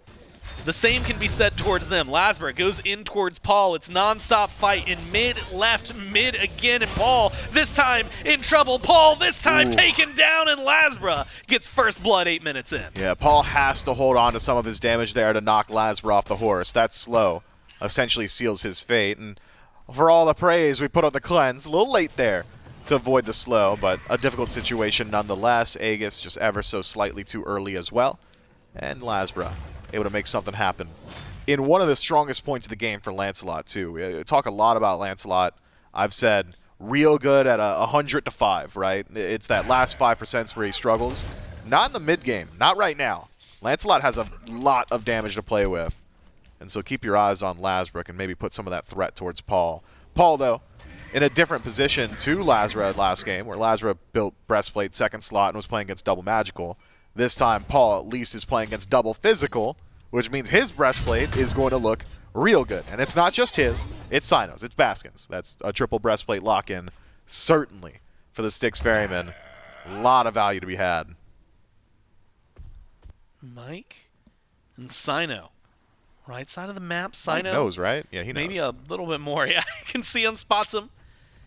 And everything that I thought was about to build Paul up took tower? dissipates in a little bit. Yeah, Paul had knocked down that tier 1. He didn't necessarily knock it down right as LASBRA killed him, but he had so much pressure on it, it was just a few hits away. And so as opposed to last game where we waited 20 minutes before we saw the first tower, this time around, fast and quick for the Ferrymen. Paul in a little bit of trouble. They recognize the target. They know exactly what they want to do, and they're going to rotate all 5 to kill off Paul, all 5 to kill off Aror. With all 5, surely you're going for a Fury with that big of a rotation, but a 2-man kill, the Dragons are going to be happy with that as well. Yeah, have to go for the gold tree here. CycloneSpin, not behind this time around, has a few points in Hail of Arrows, might have threat of steal. If only he could get there in time. Might go for a kill instead, but unable to find the steal. Leap up, leap down. Just unable to find it. Atlas as well, someone we haven't seen too often. And Mike playing him pretty clean so far. But that gold Fury Mifflin, important overall. 900 gold for the Ferrymen. It was starting to spiral. It was starting to get a little frightening. And they've been playing aggressively despite the aggression, though. Down 3 in kills. And they did something, at least the Dragons, that is, something they weren't able to do last game, which was put a kill onto Paul's belt. And then they did it twice. Just make sure the Hell cannot survive. Quadruple breastplate. But they do still kind of get to late game in 4 breastplates. Oh my god. Miff, I'll say it. Maybe a little ridiculous, but it's going to get the job done for him right here in mid, or at least they're going to hope that it does. Cooldown's going to be important. Paul, low, Paul chased down. LASBRA's looking for him, jukes out in the fields, but it's not enough to get away. LASBRA chases him down anyway. Aror, couple more hits, and another kill. This one on the Mike, the support for the Dragons. 2-0-2, and the Dragons with a 5-0 lead. Yeah, Paul is feeling the pressure now. Might just elect to go towards another defense item in 3rd slot. Find a little bit more of that survivability. He is nearly able to survive the combo, but LASBRA so far ahead right now. Poses such a massive threat. Jotun's, Brawler's Beatstick, maybe a Crusher in next slot, Titan's Bane if it feels like it. Plenty of damage to play with there. One more defense item. Get Cyno involved in these fights a little bit sooner. We've seen Cyno a bit late on each of these rotations, maybe. Could peel out for Paul in the back. Aror struggling to keep him alive as well. And now the Jade Dragons are really starting to play with a bit of momentum. Haven't seen a Baskin rotation just yet, so things could switch up a bit once he's there. Should be able to run down at least Dardez, or maybe even leverage that cripple field in the Whirlpool to stop LASBRA from just full channeling his damage. But it does feel like we're still on a bit of a time ticker, right? If the Styx Ferrymen can make it to 20 minutes, 25 minutes, and not fall too much further behind, and I say further behind, they're actually ahead in gold globally. They'll be just fine by nature of scaling. We'll see, though. Jade Dragons, they're going to have an opportunity to force a fight pretty soon. Pyromancer, not far off. Dardez taunted in mid. I don't think anything's coming out of that. In fact, if anything, LASBRA's in the jungle. This might be a good fight for the Dragons. Mike's going to go in, pulls in 2, doesn't have the full lockdown yet, but the damage, oh my god, the damage numbers onto Paul are more than enough. 0-4-0 on the mid laner. The Ferrymen, they just cannot have this hell survive. The Dragons are doing a great job to shut it down. A little late on the cleanse, pulled back in, damage is there, Dardez in range, 5 assists, my heart goes out to him. And even through the damage mitigation of Auror's ultimate, just could not keep Paul alive. Quietly, though, the left side of the map a little bit different. VaporishCoast in some trouble. Damage onto Cyclone. Shots from the ult on Coast. Not enough to find it. Coast gets out. LASBRA, like you said, cleans up the kill. Comes in with the broom. Sweeps him down. 7-0. The Ferrymen are just unable to attain the damage and keep up the pace the Dragons have decided to set. Yeah, fortunately for CycloneSpin, even in dying there, because Coast doesn't pick up the kill, should be able to maintain his own lead. And LASBRA, playing a bit selfish, clears out that wave, so Coast 2 levels down, gets to rotate to a lane that no longer has a wave in it. Unfortunate for that Freya, but Freya will spool up just the same way as CycloneSpin did in Game 1. Doesn't seem to me that VaporishCoast is overly pressed about being this far behind. Up against Ullr, you'd almost just expect it. Small grouping on the right-hand side. Styx Ferrymen, we talked about it a little bit earlier, have high potential to just shred an objective with the help of Baskin, but need Baskin to be there, and it seems to me that Nika doing a great job of just following him around the map, playing his own pressure. Keep my eyes on builds. Paul's going a little bit more towards defense, standard for him. I think might benefit from just going ahead to upgrade that breastplate, though. You want that breastplate of determination for the passive. Don't want to slow that one down too much. Well, excuse me, it was not utility for Paul. I was looking at Cyno's build. So many breastplates there, I got confused.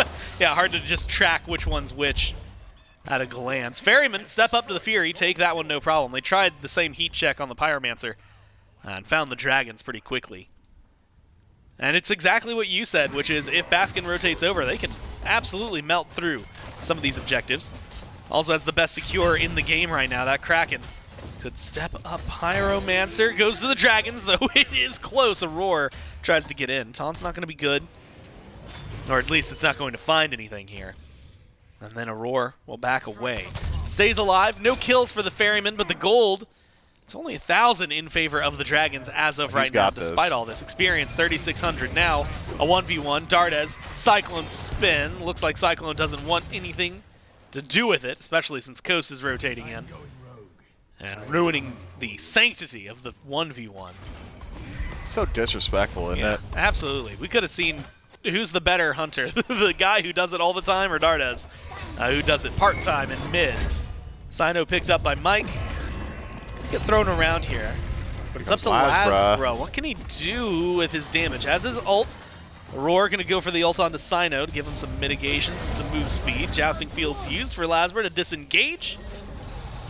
If the Ferrymen, they want to fight, but they also want to back up. Dragons want to fight, but also want to back up. Feels a little non-committal from both teams, and instead, we see a little bit of a wash there in mid. Yeah, the issue is, even if you want to fight there, what are you fighting for? The Gold Fury's down, Pyromancer's off the map, Tier 1 tower's gone too, buffs already cleared. You're fighting to kill, and that's about it in that small exchange. It seems to me Jade Dragons maybe a little bit more right to force out that engagement, try and keep Paul down.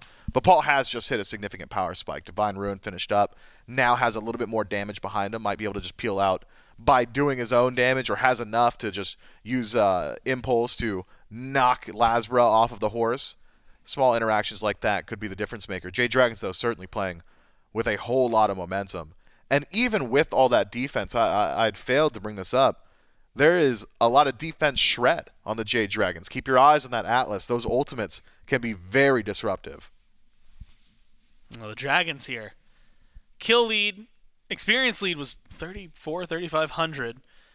And so definitely a position for them to find control. That gold has not really spiraled out of control, but we didn't really get to see that until late last game either. The issue, and what you had kind of highlighted, is that right now, you're up 7-0. You're doing great in terms of the fights and the presence on the map. But then late game, they still have Hell. They still have like an Amaterasu, Athena, Poseidon that we haven't gotten to see too much of. So, that ticking time bomb conversation, I think, for the Ferrymen, how much of it, I'm going to just look at the guy closest to the screen, how much of it depends on Baskin? It's a fair bit because he's going to be primary follow-up on Athena taunt. He's going to be the one with the most consistent AoE damage. Paul, for the most part, is going to play a little bit further back in the team fight. Fire Giant pulled him down to half. No And the Kraken. Jade Dragons, they're all the way across the map. Nika's here. Boulder thrown out a little early. Ferryman gonna pick that one up. They didn't have the Kraken What? for secure, but they get it no problem. And now they're gonna step back a little bit. Nika, oh man, an unfortunate position to be in. Had to kind of watch as that all happens. And is unable to get anything for his trouble. Now you've got the Ferryman in a better position. Are they Mifflin. 0-7 with a Fire Giant Yeah. right now? They've got to kill, surely. No, I No. don't think so. Yeah, no. Let's think like flash position at the very end there. Yeah. A lot of the dragons are rotating in, but they are around red buff, actually relatively close to the pit for at least Dardez. Blue buff is where LASBRA's at. Mid for Coast. Tier 2 on right for Mike. They could turn to burn Nika to get one on the board. They could. That's like the only real position they're in. Yeah, but that would really open up Re-engage. the Styx Ferrymen to a re-engage, right? And you don't want to do that. I think from here, you just say, back it up. We accomplish what we want. If Nika continues his chase, perhaps just taunt into immediate burn, but Nika also does have beads available to himself, so it wouldn't exactly be a great position for him.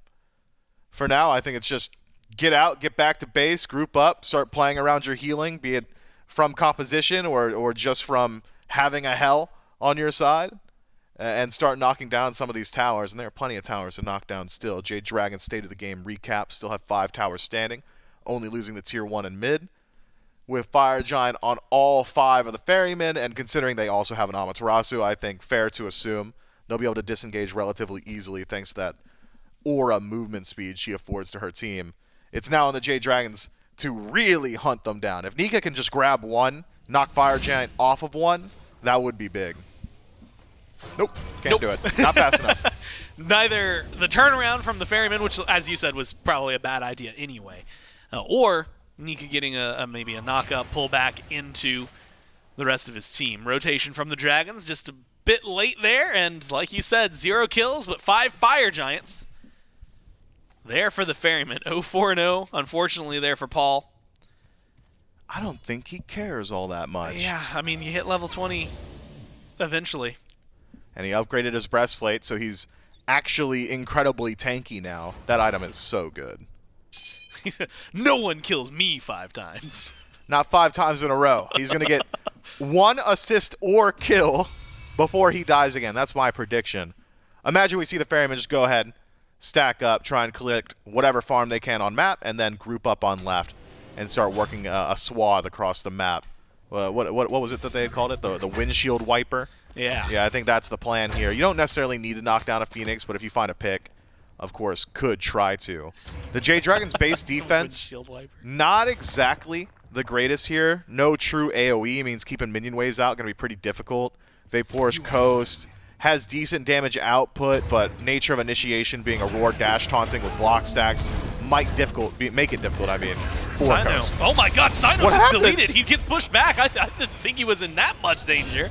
But he's killed off instantly. Taunt's good, but the jousting field's maybe a little stronger. Get LASBRA into the back. He's looking for the carries, Didn't but wanna the be carries there. are looking at him. The damage is good. He's not out. Now you've got the Frenzy, maybe some damage to turn around. Baskin, Cyclone, and Paul, the 3 big names here for the Ferrymen.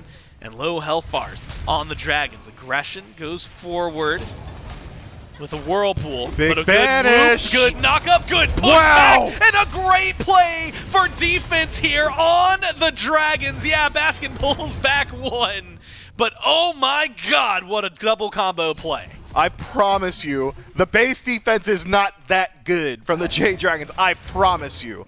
It is just miracle plays into a free pick on a Cyno. Cyclone maybe considering chasing that one out. Realizes Nika still has those beads, so will be walking himself out of there. There goes the power play. Unfortunately for the Styx Ferrymen, maintain Fire Giant on 1. Maybe can knock down this Gold Fury, but the Jade Dragons not done with them just yet. I'll keep my eyes on LASBRA, who is considering a rotation behind instead. Goes ahead and resets. That is phenomenal from the Jade Dragons. Double whoop into double pull, double punch from Nika, after Nika had also hit the pull punch on a Cyno just previously. It seemed to me the Styx Ferrymen wanted to play it a bit faster than they needed to. Had they just elected to slow things down, play on wave, just knock down the tower, back up, resustain, they would have been just fine. But because Cyno puts himself so far out of position, the Jade Dragons tear apart the Ferrymen piecemeal and now have essentially bought themselves another 4 or so minutes where not a whole lot's going to happen on map. It's crazy to think about. They're normally the slow it down guys. Now we're waiting. 2 levels down for Paul. Not something we get to say too often. Those words feel weird in my mouth. What about 0-5 on Paul? That also feels weird to say. It's like, Photoshop, don't worry. Some of it, like, you almost, like, you can't get your lips to form the letters. 0-5 comes out fine, and then Paul. yeah, it just dries up. You can do them both. Like, I can say Paul's name, I can say 0-5. They just feel like they don't belong in the same sentence. How long, though, for the hell? I mean, you know, you're level 17. Admittedly, he got us 2 assists. He did get an assist before his death. That's He's so going your damage, prediction was solid. Going for damage, do you like, you know, where he's at, considering the way the game has gone? He's been, you know, a lightning rod. He's the primary target. Yeah, I do like this build, just having anything that can threaten LASBRA, who has isolated himself pretty consistently in these team fights. Grand Joust, big value, all of a sudden alone in the back line, pretty easy to turn on him, especially if you're stacking up this much damage on the Hell. I would like to see one more dedicated defense item, though, because it's not just LASBRA that's going to be a threat going forward. It's now VaporishCoast. We're in Coast World now. Level 19, 1-0-5, 6 out of 11 affected. Has the rings already finished up. Typhon's Fang for that 20% penetration as well as additional lifesteal. This Freya is an issue. And looking at the draft from the Styx Ferrymen, there is not any one member that says, I will control Freya. Like, if there's a boxing match anywhere on map that VaporishCoast is involved in a 1v1, he's going to win it. So a lot of this is going to come down to, does Aror have dash taunt, and is he strong and tanky enough to do it twice? First one's going to get beads. Yeah. Second one might get Valkyrie's Discretion, so it might have to be 3 attempted taunts onto VaporishCoast before you can actually knock him down. I see gaps in his build, like 2 front teeth that are missing. He's only got the breastplate and nothing else after. So it is questionable in terms of tankiness as to what Aror is going to be bringing. Fire Giant kind of heat checked by the Ferryman there. They walk in. They're going to do it one more time. Control of the pit is what they're after. Taunt's going to be good. Separated are the Dragons. Kraken off the mark, though. Beads good from Nika. And he's able to avoid that no problem. Mike throws out his ult. Smacks a few of the Ferrymen in the face. Now you've got time to rotate in and specifically get your teammates over here. Ghost, oh my god, the damage! You got to be careful if you're him. The beads are good, though, and he's getting a lot of damage out there up into the sky, and it should be putting a roar down into the ground. LASBRA goes in deep, pays for it with his life, though. It's a 2-for-1 trade in favor of the Ferrymen. They're going to pick up the Fire Giant one more time. No massive secure. Instead, they're just going to go for it the old-fashioned way. Kill it off. Get the FG. Cyclone, no health, jumps in anyway, and is looking for a kill. Push from Nika onto Cyno. Maybe an isolation on to Coast, but damage being thrown out. Too much from the Dragons, even with just 3. The Ferrymen thank their lucky stars that Paul's on a healer. Keep them topped off, and they're going to keep on moving forward. Full HP. Aror has ult. Yeah, Aror will get there pretty quickly, too. Dardez doesn't have his own ultimate. VaporishCoast has just shown himself on right. Styx Ferrymen, no, they've got a chance here. Now, going in, here comes Aror, but no dash taunt. Instead, it's tier 2. The question is, can they threaten the Phoenix? Last time, remember, defense goes incredibly well for 50%. The Dragons. Boulder, good Coast. Damage there. Coast deleted thanks to Baskin, and Kraken finally hits, and it hits hard. LASBRA goes in deep. He wants some damage. He wants a kill, but he pays for it with his life. Low health bars all around on the Ferryman, but the healing from Paul and the Fire Giant keep him going and keep him knocking the Dragons down like it's dominoes from 7-0, 12-7 now. Ferryman knocking on the door of the Phoenix. The target selection from Aror. He walked past 2 frontliners and said, Coast, I saw you use your beads earlier. You're done. Kraken knocks him down, and the Styx Ferrymen walking in. All they needed was time, and that's exactly what they got. Nika taken off the board. Like that? And 1 left standing, and it's not going to be for long. The Titan stands in their way. The Ferrymen, despite losing every fight until this point, come in and win game 2 in a flash of a siege. I mean, it really was just flash in the pan, wasn't it? 1 second, it's all Jade Dragons all the way into a Styx Ferrymen Fire Giant pool, just macro play, you're not ready on the map, Jade Dragons lose out on that one, into a Miracle defense, into another just, we're going to pull Fire Giant, you better be ready, and the Jade Dragons just were not. Taken apart, LASBRA dives too far into that back line, isolates himself, loses his own life. I don't know if you noticed, we talked about Auror's build, didn't have a whole lot of it. Yeah. Mike had similar amounts of items, but his were even less defense. Likes to pick up the Magi, so gets knocked down just by the combo from CycloneSpin, and then from there it's a conveyor belt. VaporishCoast tries its best to do damage, lose out on all of his safety, rotates through Phoenix, dies immediately, and without Coast, there's just not enough damage on the Jade Dragons to stop the Ferrymen. Someone in the Ferrymen just Googled the phrase Blitzkrieg and said, wait, let's like do that. Yeah, that's let's good. just like That's fight, good. but fast. Do exactly what they need. Now they're up 2-0. Dragons have to sweat a little bit, right? We've talked about it a lot, but coming into this, a win means third. And so far, they haven't been able to put a win on the board just yet. We'll see what they're able to do, or if the Ferrymen are going to surprise us, close this out in a nice 3-0 right after this.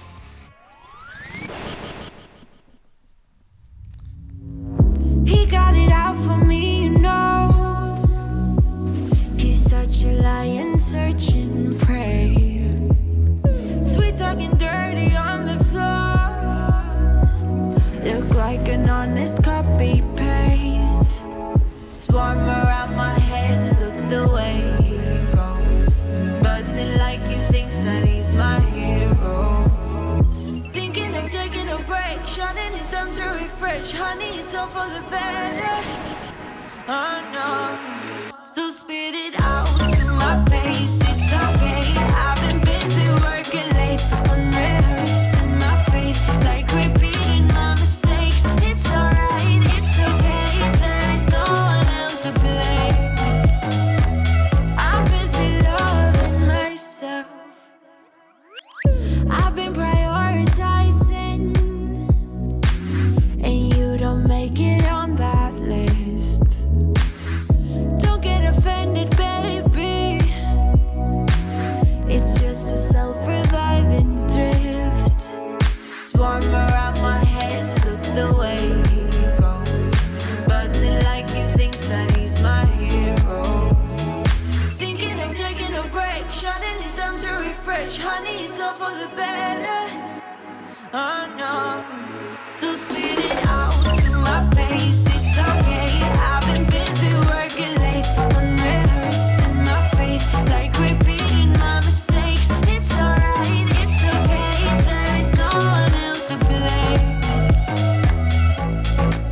So spit it out to my face. It's okay, I've been busy working late, unrehearsed in my face, like repeating my mistakes. It's alright, it's okay, there is no one else to blame. I'm busy loving myself.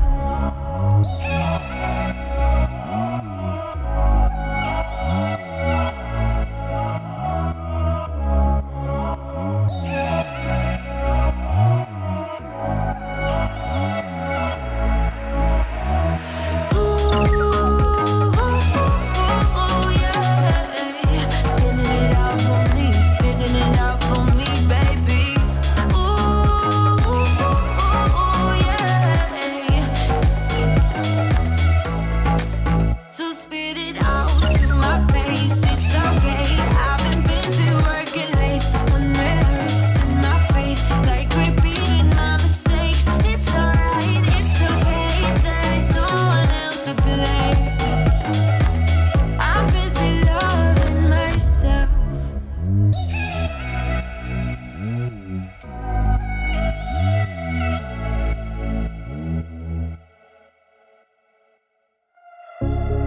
Small city thinking,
'cause now you adore me, adore me. Go ahead now, adore me, adore me. Oh, so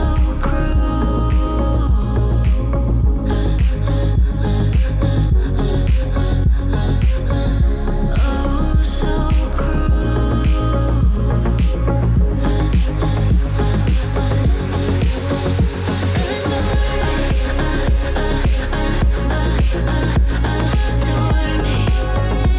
adore me. Go ahead now, adore me.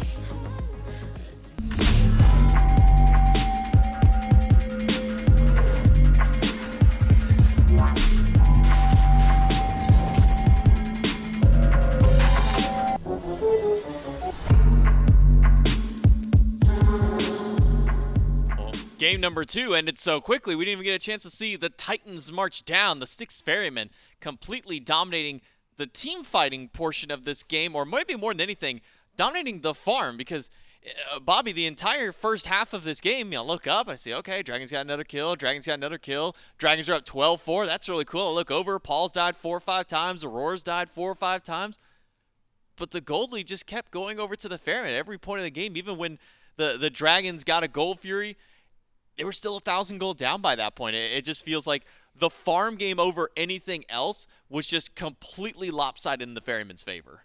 Yeah, I mean, I think it comes down to the Dragons are just forcing a lot, not getting much from it. Yes, they're getting kills, but as we know, as F. said before, you got to get the stuff after the stuff. What are we getting with these kills? We're not just getting, buffs. We're not getting gold furies. We're not getting pyros, anything like that. It's just those kills like you mentioned. And they're onto the same targets. Usually if you're spreading out kills across the entire map, you're slowing across, or you're winning across everywhere. But it's really just Paul. It's just Auror you're killing. Killing Paul is obviously a good thing to do, but he's still able to farm just as well as the rest of the team is. Like you said, not getting enough farm. Ferrymen are down 3-12 up in gold. Like, it is just a farming differential. And also, it wasn't even like the farm was just getting like out of control either. It wasn't like we were looking at Ferrymen like 4,000 or 5,000 gold up and then keep going. It was still sitting within this 1,000 to 3,000 point. It really wasn't until the siege fail, at least by the Ferrymen, that we really started to see that gold league go up a little bit. You see about 4 or 5K at this point in the game after that fire giant goes down. But this is just a case of Dragons getting a whole lot of kills. You look up, it was 8-0 before the Ferrymen get their first kill, but Dragons just not able to do anything with those kills beyond there. And we see a push in 24 minutes and the game is over, and now the Ferrymen are up 2-0. So I guess my question to you is, what do the Dragons have to do differently in game number 3? I mean, they're getting kills, they're able to take team fights. Clearly they're showing that they're able to fight and get kills. What do they got to do differently for game 3 though? They just have to start looking for stuff. I don't want to say it again, but you got to get stuff after the stuff. You got to, get deep wards. You got to get the timers on that purple buff, the back camps, stuff like that, so you can actually go and invade the enemy jungle. Because when it comes down to it, if you're getting kills just in lane, nothing's happening. A lot of the times you're getting the kills, you're backing up. But if you're getting kills in the enemy's jungle when their buffs are up, that is the time when you can actually start exploiting stuff. And as we saw, just getting kills is not enough. You need to be able to get more stuff. And realistically, I don't think it's the end of the world to be like somewhat even if you're up a bunch of kills. I think it's fine if your comp scales. Their comp just doesn't scale evenly with the Ferrymen, so they have to push their lead a little bit faster, a little bit better. And I was going to say maybe the Bog didn't look all too great, but I mean, he did 20,000 damage. He was rotating. He was a part of a good amount of kills, so I guess I would look elsewhere than the Bog as the problem. I mean, I guess a big point would be maybe the Athena. You've lost 2 games against it. Auror's had very good engages, very easy engages, and the global potential from that character is, yes, matched by Bog, or Bog has that potential too, but being able to do it with a frontliner, a support that can also just CC, get relics, and just rotate like that, I think it's just a big difference. Yeah, well, let's see what adaptation the Dragons have now. Picks and bans for game number 3. Ferrymen up 2-0. We do have the Jade Dragons going over to that second pick spot, so maybe we see them try and go for this Athena if possible, but And the Dragons in their first pick slots, the last couple, still didn't go towards that god when it was available. Found things to be of a bit higher priority to them. The first few bans roll through. Still targeted bans over to LASBRA from the Ferrymen, Camazotz, and Ratatoskr. Jade Dragons will ban away Puch and Chernobog, so still the two top supports in Umoja and Athena both left open. I don't think the Jade Dragons want to maybe take one of those away if they can get one of the other ones. If they're not going to go to the Athena, maybe they go for Umoja, try and leave them both open, but going 3 games in a row against Athena doesn't seem like a great time. And you know, with how they've done their P's and B's, there's another god up that Paul is very good on, the Baba Yaga. Oh. So there is a spot that the Dragons are in. Obviously, they have to wait for this ban by the Ferrymen. If the Ferrymen opt for like an Athena ban, you're going to have to trade. But I think if I'm the Ferrymen here, I think just throwing away a ban here is just a good opportunity to be in, because then you're just forcing the enemy to ban one of the supports. They ban the Hera. It's a good throwaway ban. Yes, we don't see it very much, but it's against Dardez. We've said it a billion times. Dardez is a very good Hera player. And little surprise also, Athena ban opted over Baba, over Umoja. I mean, Ferrymen have looked fantastic on this, so it's going to be switching up. But now, do the Ferrymen prio the Baba, or do they prio this Umoja? I think that is a great question that we'll have And answered. neither. I should have Not known. now. Should have known. Clearly, Raijin's just the better of them. Everybody knows that every single player on the Ferrymen wants to play Raijin right now, as opposed to Baba Yaga. I mean, that god's washed up. Just throw that one out the window at this point. Umoja, who cares? Doesn't matter that Aror has like a really sick slash line on Umoja. You know, played 12 games of it. He's got an 83% win rate. Who cares about those numbers? Instead, it's Raijin for the Ferrymen, Amaterasu and Umoja for the Dragons instead. So, still an option for the Ferrymen to go to the Baba. It was left open for maybe Dardez to take away, but now we could just be seeing that couple alongside the Raijin. Yeah, I think you're right. I think bringing up this Baba is a very good point. Also, they could look for... I think getting this Sobek is also something that Aror really likes in the top 3. He likes it into this Umoja, so I would not be surprised at all. I would be surprised with a Guan Yu, though. That is very surprising to me, but I would not be surprised with either the Sobek or the Baba here. Baba. And I think I've talked about this on desk a lot when I see this Guan Yu, because usually it goes to Aror. Yes, there's potential in solo lane. It's a warrior. Yes. But when the Ferrymen play this Guan Yu, they put it in support. And personally, from what I see, the lack of hard engage, the lack of being this is how I want to play the game, I'm just going to stun this character, taunt this character, whatever, and that's the character we're going to go on to, it makes team fights look harder, and they are harder, and I think this is when the Ferrymen kind of look the worst when they play this Guan Yu, and I'm not really a fan of it, but obviously they're still winning a lot, so they're getting a lot of victories. They're going to go back to the Guan Yu, but I think I would have preferred this Sobek. Opposite side, the Dragons go to Agni for their mid lane. Now we jump into the next wave of bans and see what junglers inevitably get banned away this time, because that seems to be at least the calling card for both these two teams. You're not going to pick your jungler in the top 3, might as well throw another wave of bans, another 4 dedicated that way. There's Erlang, Shen, and Bologna from the Dragons last time to pull that away from Cyno. Still continued bans against LASBRA as well from the Ferrymen, so we'll see if it will be another round of assassins/warriors banned away. Try and keep these two teams down, or if we see something change up here. Maybe we see a Hunter banned away. Nope, won't see that. Instead, it'll be Naja banned away from Cyno. You think Laz will play the Alma? I don't think Laz plays the You don't think he Alma. will? I think Cyno's like the only person in this league besides Scream, who's yep. going to play a warrior jungle. Scream was the first one that came to mind for me, and it's because you'll see them play the Surters. I mean, we've seen Cyno play Nike too, so they'll definitely play those warriors. Yeah, but I agree. I don't think Laz is a big Alma player, but you know, there's potential there. Maybe they've seen it a little bit. They like it. But on the other side, bots ban. Looks like the Nasha a little bit of a weirder ban. It leaves open one of the bans from last game open, either the Nem, Erlang, or Bologna. Obviously, a lot of those more towards Cyno than to LASBRA. But it was the Nem ban by the Ferrymen, thinking that maybe Laz will play this Nem and will happily play the Nem. So that's always something kind of got to look out for. And last ban by the Dragons is an Ares. Maybe they're thinking Guan solo. Maybe they're thinking Guan jungle? I don't know. It is a warrior and it is Cyno. It is a warrior, it's Cyno, so there is possibility. Maybe they thought that Cyno was cooking up like an Ares jungle or something like that at some point. Not sure where the Dragons are going with their ban there, but we do know that they will be picking up an Ullr to go into their roster. Throw that one over now for VaporishCoast. Now, when I think of gods that want to get aggressive, that want to box, that want to go man mode against you, Ullr and Anhur are like the two that immediately come to mind for me. So do you feel like with the Emoja Ullr lane that this is kind of that dynamic duo that we've been waiting for from the Dragons? Well, Ullr's not as early game as he used to be. I think you kind of need to get that trans online, and then usually even you need your second item to be very powerful. But I do agree, it's still an aggressive character in that earlier portion of the game, and so I like it. This is also a very safe lane for him with the Emoja, healing, peeling, also a little bit of setup. So I like this little duo by the Dragons. I think if this Dragons comp can fill out this jungle spot with a very good engaged character that can also pull beads, they've got a very easy way to play the game. Pull beads, punish whoever doesn't have beads. Agni's good setup, Ullr good setup. I mean, Yemoja, very good setup. So I think that is the type of spot that the Dragons should go through. Something like, I mean, even the Erlang, if it's not picked here by the Ferrymen, but that is something we've seen Cyno play. That's something I'll happily play. But there's also that Nemesis that we've seen Cyno go back to. You look like fun. Okay. Didn't think, I don't know. Bastet. Only one Bastet so far the phase. It was banned away last game by the Dragons. We'll now see it banned or picked up by the Ferrymen this time. So a Bastet Hachiman, bottom 2 from the Ferrymen, does put that Guan Yu over to the support role. So I think that likely our theory was correct on where this Guan Yu is going for the Ferrymen. So Guan Yu Hachiman, pretty safe, pretty easy clearing lane over on the dual lane side.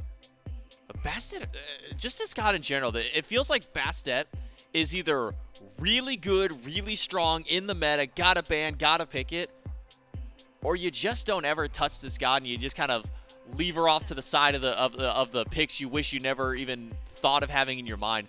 Where do you kind of sit with Bastet right now? Does she feel strong? Does she feel like kind of weak right now? What's your stance on the Bastet? I think she feels closer to weak than to strong, but when there's so many warriors kind of banned, or junglers, sorry, warriors, I think of Cyno in the jungle, I instantly think of warriors, but there's a lot of junglers banned. I think Bastet's a fine, second to last pick. I don't think she is going to do nearly as much as that Erlang. I think I prefer that Erlang a little bit, but I think it still is fine. And then the last pick by the Dragons, this Nemesis. So I assume we were right that this Alma's going to be played in solo lane, Nem in jungle. A little lacking on CC now that they have abilities to pull it, but they don't really have great ways of punishing it outside of an Ullr axe, somebody kind of playing up too far, getting Ullr axed, or Agni stun. I think having just a very good and easy engage character in the jungle would have made their comp feel a lot better. I'm not a huge fan of Nem right now. I don't know what you think. I think she's a fine character. I think she does kind of what she needs to do, but I think she needs a lot or really easy openings to get going, and I don't know if the Jade Dragons comp really sets it up that easily, especially into how much kind of just area damage and CC the Ferrymen have.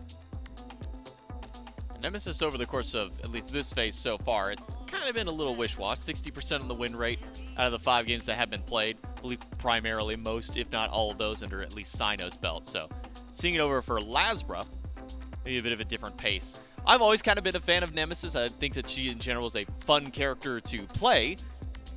Watch might not be quite the spectacle that some of the other assassins are, but good at killing tanks. But I look over at the side of the Ferrymen, and there's not really a whole lot of tanks on that side. We know what the Raijin is going to build.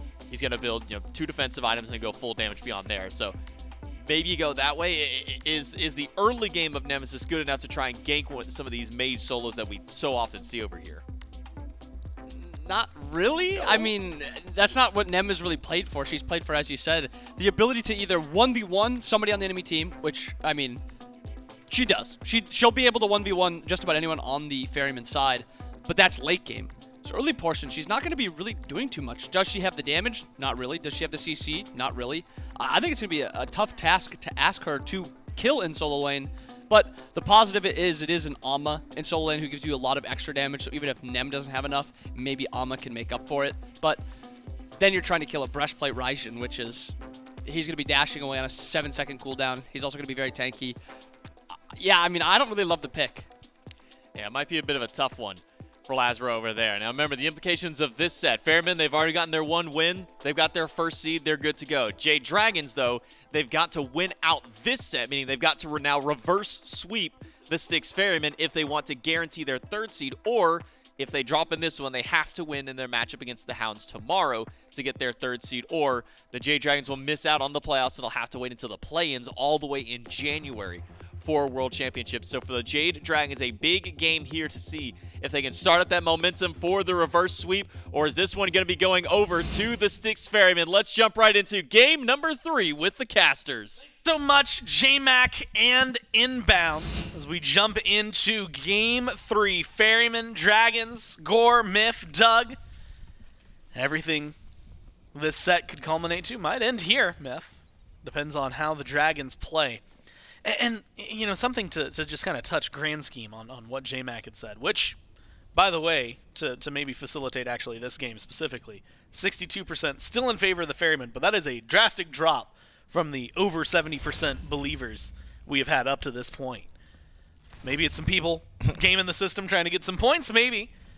There's a little less faith in the Ferrymen, but right now, the Ferrymen, you know, if you're looking at the long term, Gladiators are already guaranteed not going to showcase outside of tomorrow until the play-ins in January. One team, TBD, from the Order division. Could be the Dragons, could be the Hounds. Depends on how the rest of this set goes. If the Dragons can find a reverse sweep, that'll solidify them in 3rd, send the Hounds in the same direction. Otherwise, tomorrow we'll find out. And then in a couple weeks, we find out 2 more teams that are going to play there. While we qualified 4 teams from the SPL, well, the playoffs at least, straight to Worlds. And so over the next couple of weeks, we're going to have a pretty good glimpse as to how the rest of the year is going to shake out, who maybe is quote-unquote standing on top. Right now, you give it to the Ferrymen. And so Myth to jump into this game specifically. Baskin as well, relatively low. Should be fine, though. Cyno on Bastet. Aror, Guan Yu support. How are you feeling about the Ferrymen's draft for this game 3? Yeah, Auror's win rate on Guan Yu support, not exactly the most impressive of his god pool. And Bastet, to borrow from Inbound, maybe on the weaker side of good, right? Maybe closer to bad than he is good. I think high potential in the late, low potential in the early, exemplified perfectly here. Paul just slammed by an early rotation by PBM, LASBRA, and Dardez getting aggressive as well. And that Baba Yaga KD that had already been tarnished just earlier on, it's a little bit worse now. Falls down for first blood just a minute in. That's not what you want to see from a stacking god like Baba Yaga. Fortunately for Baba Yaga, stacking not hard for her anyway. That passive works like wonders when it comes to it. Good damage from Cyno, at least this time around. I was going to ask, do you think that the Paul on Baba Yaga can outweigh the Bastet and the Guan Yu, I'm going to say dislikes, that are maybe weighing on the analysts here? But then it got answered with the first blood. So we'll have to find out what Paul can do. I do want to ask about the Dragons draft as well, though, especially if they're going to give us a moment to breathe. Agni feels like he's relatively standard, right? Always works out. Yamoja's great. Ullr, we just saw. Ama, who's been kind of present in the meta, if I remember correctly, actually, one of the most first-picked gods. Yep. And just one of the most picked gods, period, this phase.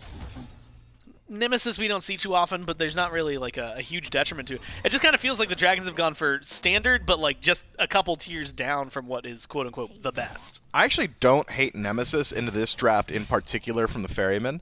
You've got really good matchup into the Bastet. Bastet doesn't have great ways to deal with your shield outside the ultimate. You've got okay matchup into Aror. If he starts channeling Talu, just hit the shield, and the only way Aurora is going to stop you is by instant canceling ultimate on you as well. So otherwise, you're really just looking at Baskin with that leap to break the shield. There it is. Hard to use a leap, so shield's still available for LASBRA.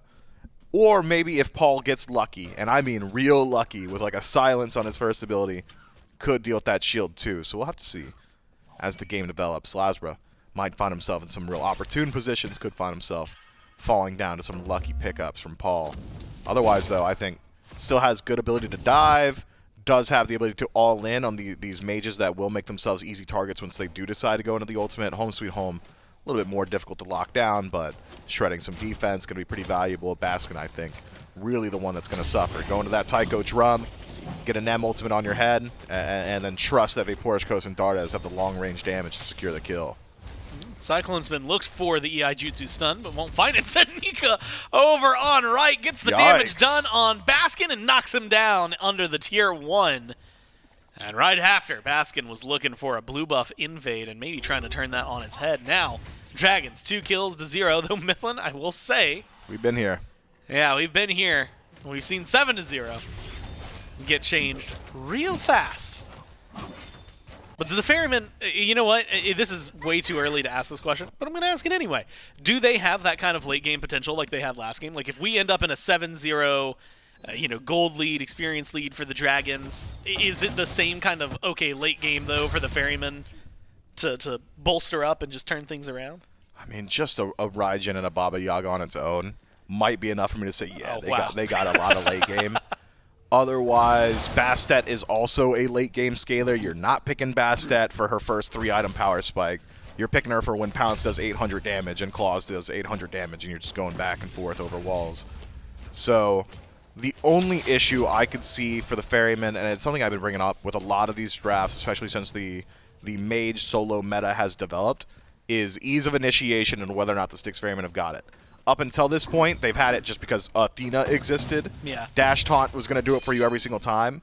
Now, Roar going to have a much harder time starting off the fight, which means you're going to look a little bit more so at Basket himself with those Taiko drums, or even Cyno, if he could displace some of these targets without CC immunity available. I'm keeping my eyes on Mike as a decent target for Cyno. Could try and punish him early on with that Huntress of Bast. Cyno in some trouble. Yeah, stunned out. Dardez was here. LASBRA dropped the ult, so the damage is going to be good, but the pickup is a little bit better, and the turnaround is there. They're going to go 1 for 1, jungle for jungle, but Dardez in a bad spot. Dash forward from Baskin. Picks up a second kill here for the Ferrymen. And they're not going to get goose-egged for much longer. 3-2 now, still in favor of the Dragons, but a good 2-man swing for the Ferrymen. Yeah, Dragons got the kills. Ferrymen got just about everything else, doesn't it seem like? Experience all of a sudden. Baskin soloed in lane. Ahead, by the way. Somehow half a level up. Cyno killed out there, still even with LASBRA and does have scaling advantage. Paul falls down early for first blood. 2 kills over to Dardez. Paul's not behind either.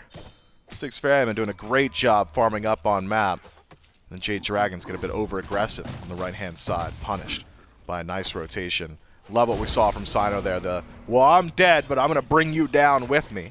Pulls LASBRA in, and LASBRA, having elected to pick up Blink in first slot, going to have to think about that until he ticks over to level 12. 6 levels until he's going to have CC immunity available at all to him, and that's only if he decides to pick up the beads. Good stuff so far from the Styx Ferrymen. And I think the onus probably does belong to the Jade Dragons. The more I look at these compositions, I'm really thinking the strong points of the Styx Ferrymen are going to outweigh some of the strong points of the Dragons themselves. Like, if we're just looking at tier list priority picks, you got highest priority in Soul Lane and in support for the Jade Dragons. It's not going to get a whole lot done. Speaking of not getting a whole lot done, Aror gets Riptide for his ultimate. Feels bad, man. So when I look at the priority picks for the Ferrymen, though, I'm seeing a Raijin Baba Yaga. There's your damage output, there's decent initiation, whereas the front line of the Jade Dragons, to me, going to have to do a whole lot of work here. I'm going to be honest, and I'm going to give a shout-out to our own Graphics 16, who yesterday on Bastet looked phenomenal in that one arena game we were playing. We were hanging with the Hounds. Also getting flashbacks to that every time I hear a Yamoja Riptide for other reasons. Now fight breaks out over on left. Mike throws up the walls. That's not going to lock down Aror as heavily as they would have liked. Stun, great! Oh my god, the damage on the Cyclone as well is there, and I can't believe the Ferrymen step up for an engage. They're looking for a little bit. Cyno's leading the way. But the ult, this time around, not going to be enough. Forces the beads out of coast.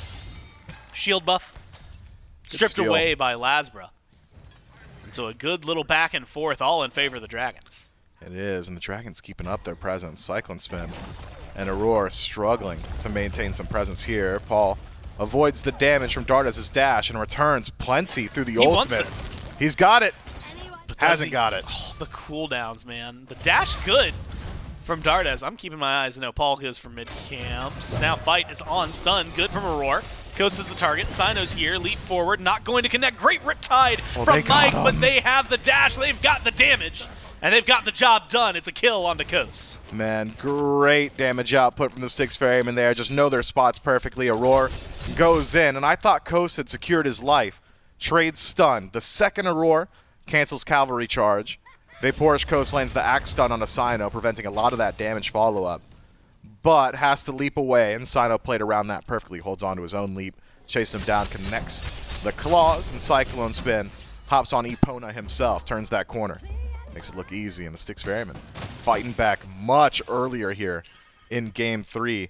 And I am failing you as an analyst. I could not tell you exactly where this massive gold lead has come from for the Ferrymen. They've just solidified it. It reminds me of Season 9 Camelot Kings, where you just look up and you're like, when did that happen?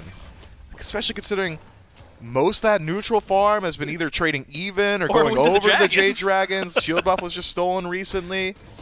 Maybe it's this overemphasis on PvP from the Jade Dragons. We're seeing them spend a lot of time hovering in the jungle, spending a lot of time forcing these fights. And the Styx Ferrymen are like, okay, I mean, we got a wave while we were waiting on you. And so far, saw a little bit, I think, mid-camps as well has been dominated mostly by Paul. Level parity seems to be there. Actually, advantage for Aror, advantage for Cyno as of right now. Speaking of which, both on the left side of the map, LASBRA going to be here as well. Bastet in a little scuffle with the Nemesis. And with the damage over time, ends up trading about the same amount of damage each way. Aror, ult available, could go in. And it's just a matter of whether or not they want to fight. Shield buff was secured, scooped up, and locked down by the Dragons on LASBRA's belt. If maybe, just maybe, they're going to take a small relaxant and go back to farming. Okay, I see where the lead is. It's Baskin again. Just 1,000 gold up on Nika. Oh, wow. I mean, a lot of those waves going into tower. Dardez forced back to his own tower. Taunt's good. Forces out the beads from that Agni. So now Cyno might just be able to grab him if he's got the long-range ultimate. Instead, considers a disengaged PBM and LASBRA nearby, enough to dissuade him from keeping up his own aggression. And that's just what Baskin does, isn't it? Rotates out, burns a resource, heads back. Oh no, I lost 1 minion to my tower. Not exactly a massive deal. Wipes his tears with 1,000 gold ahead that he Yeah, with his drachmas. Yeah, and is then just, oh man, sad, so sad. I guess I'll have to go buy an item. Oh no. He's got the breastplate online, which in terms of mage versus warrior, for the most part in this lane has been more or less the nail in the coffin for the warrior's solo capabilities. Not necessarily been the end-all be-all, but yeah, Nika already got his one. Yeah, should be all that Baskin needed. 1-1-1. It's those rotations more than anything, man. Baskin just there's no reason. Like, I saw him at the mid camps, and it's like, okay, yeah, you're just like you're getting some extra farm. That's nice, like solid. And then to just immediately get aggressive in mid is something that you're just not seeing. And Nika with teleport, it's weird to say this, might still be the one who struggles to keep up with Baskin's presence on the map, knowing how well he rotates on this. Speaking of presence on the map, Aror, real deep in the Dragon's jungle, will use his ult and disengage, but maybe a little questionable as to how deep in the jungle he was to begin with. The Ferrymen, though, Myth, as you mentioned, have manifested 15-ish, 100 gold, 13, maybe on a sunny day for the Dragons. Now it's going to be a fight over the beacon. Capture for Aror and Cyno, pretty easy. And fight is the wrong term. It is a neutral staring contest in favor of the Ferrymen over the beacon. And now they've got a small lead. But we've seen what they can do with just a small inch. Yeah, Baskin, still on the left side of the map, has not rotated back towards his own lane. Instead, tries to keep up his pressure here. Wonder if the Ferrymen elect to go for that Gold Fury pool, because Nika has not made his way over yet. So it will be a Gold Fury pool. Oracle Vision to the Ferrymen. Gold Fury dropped real low. Jade Dragons just going to have to let this one go. That's tough stuff once more. Baskin, just by showing presence, is what enforces that staring contest. Jade Dragons say, well, our guy isn't here, so we're outnumbered, and the guy that is here, Baskin, is on Raijin. I don't want to fight into that. And I hesitate to say it because of, warrior stats and how they apply. Baskin might just be tankier than Nika right now with Breastplate of Determination. Vital Amp in first slot's going to help Nika out a whole lot in boxing, but who's he fighting? Baskin's not there. Well, Cyno right now is fighting Coast, and he's doing a whole lot of winning. Forces the ult, though. And I'm going to throw this out there. As Nika teleports in. Actually, Nika looking for a little bit more. Stun. Going to get beads out by CycloneSpin. Dash for the disengage. Cyno stunned by Mike. Nothing big happening in the fight after that. And if I apologize if this pulls us out a little bit, but the sound effects on the Bastet ultimate, when it's, I'm going to assume just when it's missed, but that like whiz, it sounds so circusy, so celebratory for something that's not happening. Right. Unfortunately for Cyno, he missed it. And you know what? And everyone heard it with that little circus sound effect. He's looking like a clown, I suppose you could say. Oh, man. That's good. Yeah. I'm going to give it to you. I gave you a nothing burger, and you turned it into something. Hey, you know me, love burgers. Pyromancer up on map. Baskin already there. Could go ahead and pull that one out himself. Don't know why he would, so he does not.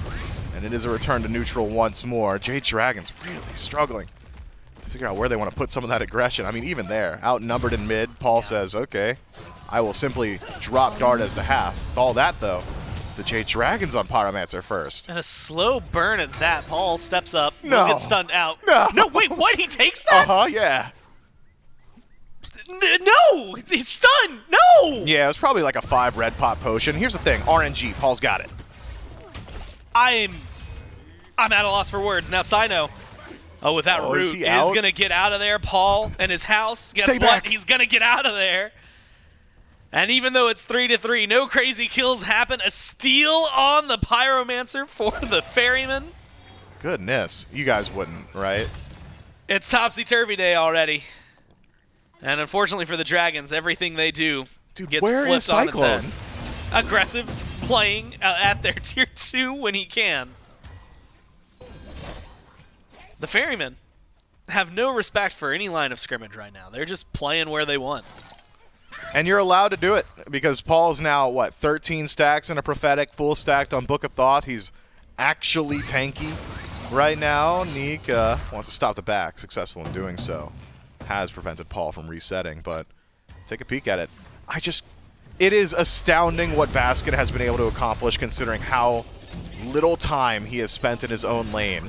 Still 2 levels up after getting soloed, by the way, at the 3-minute mark by Nika.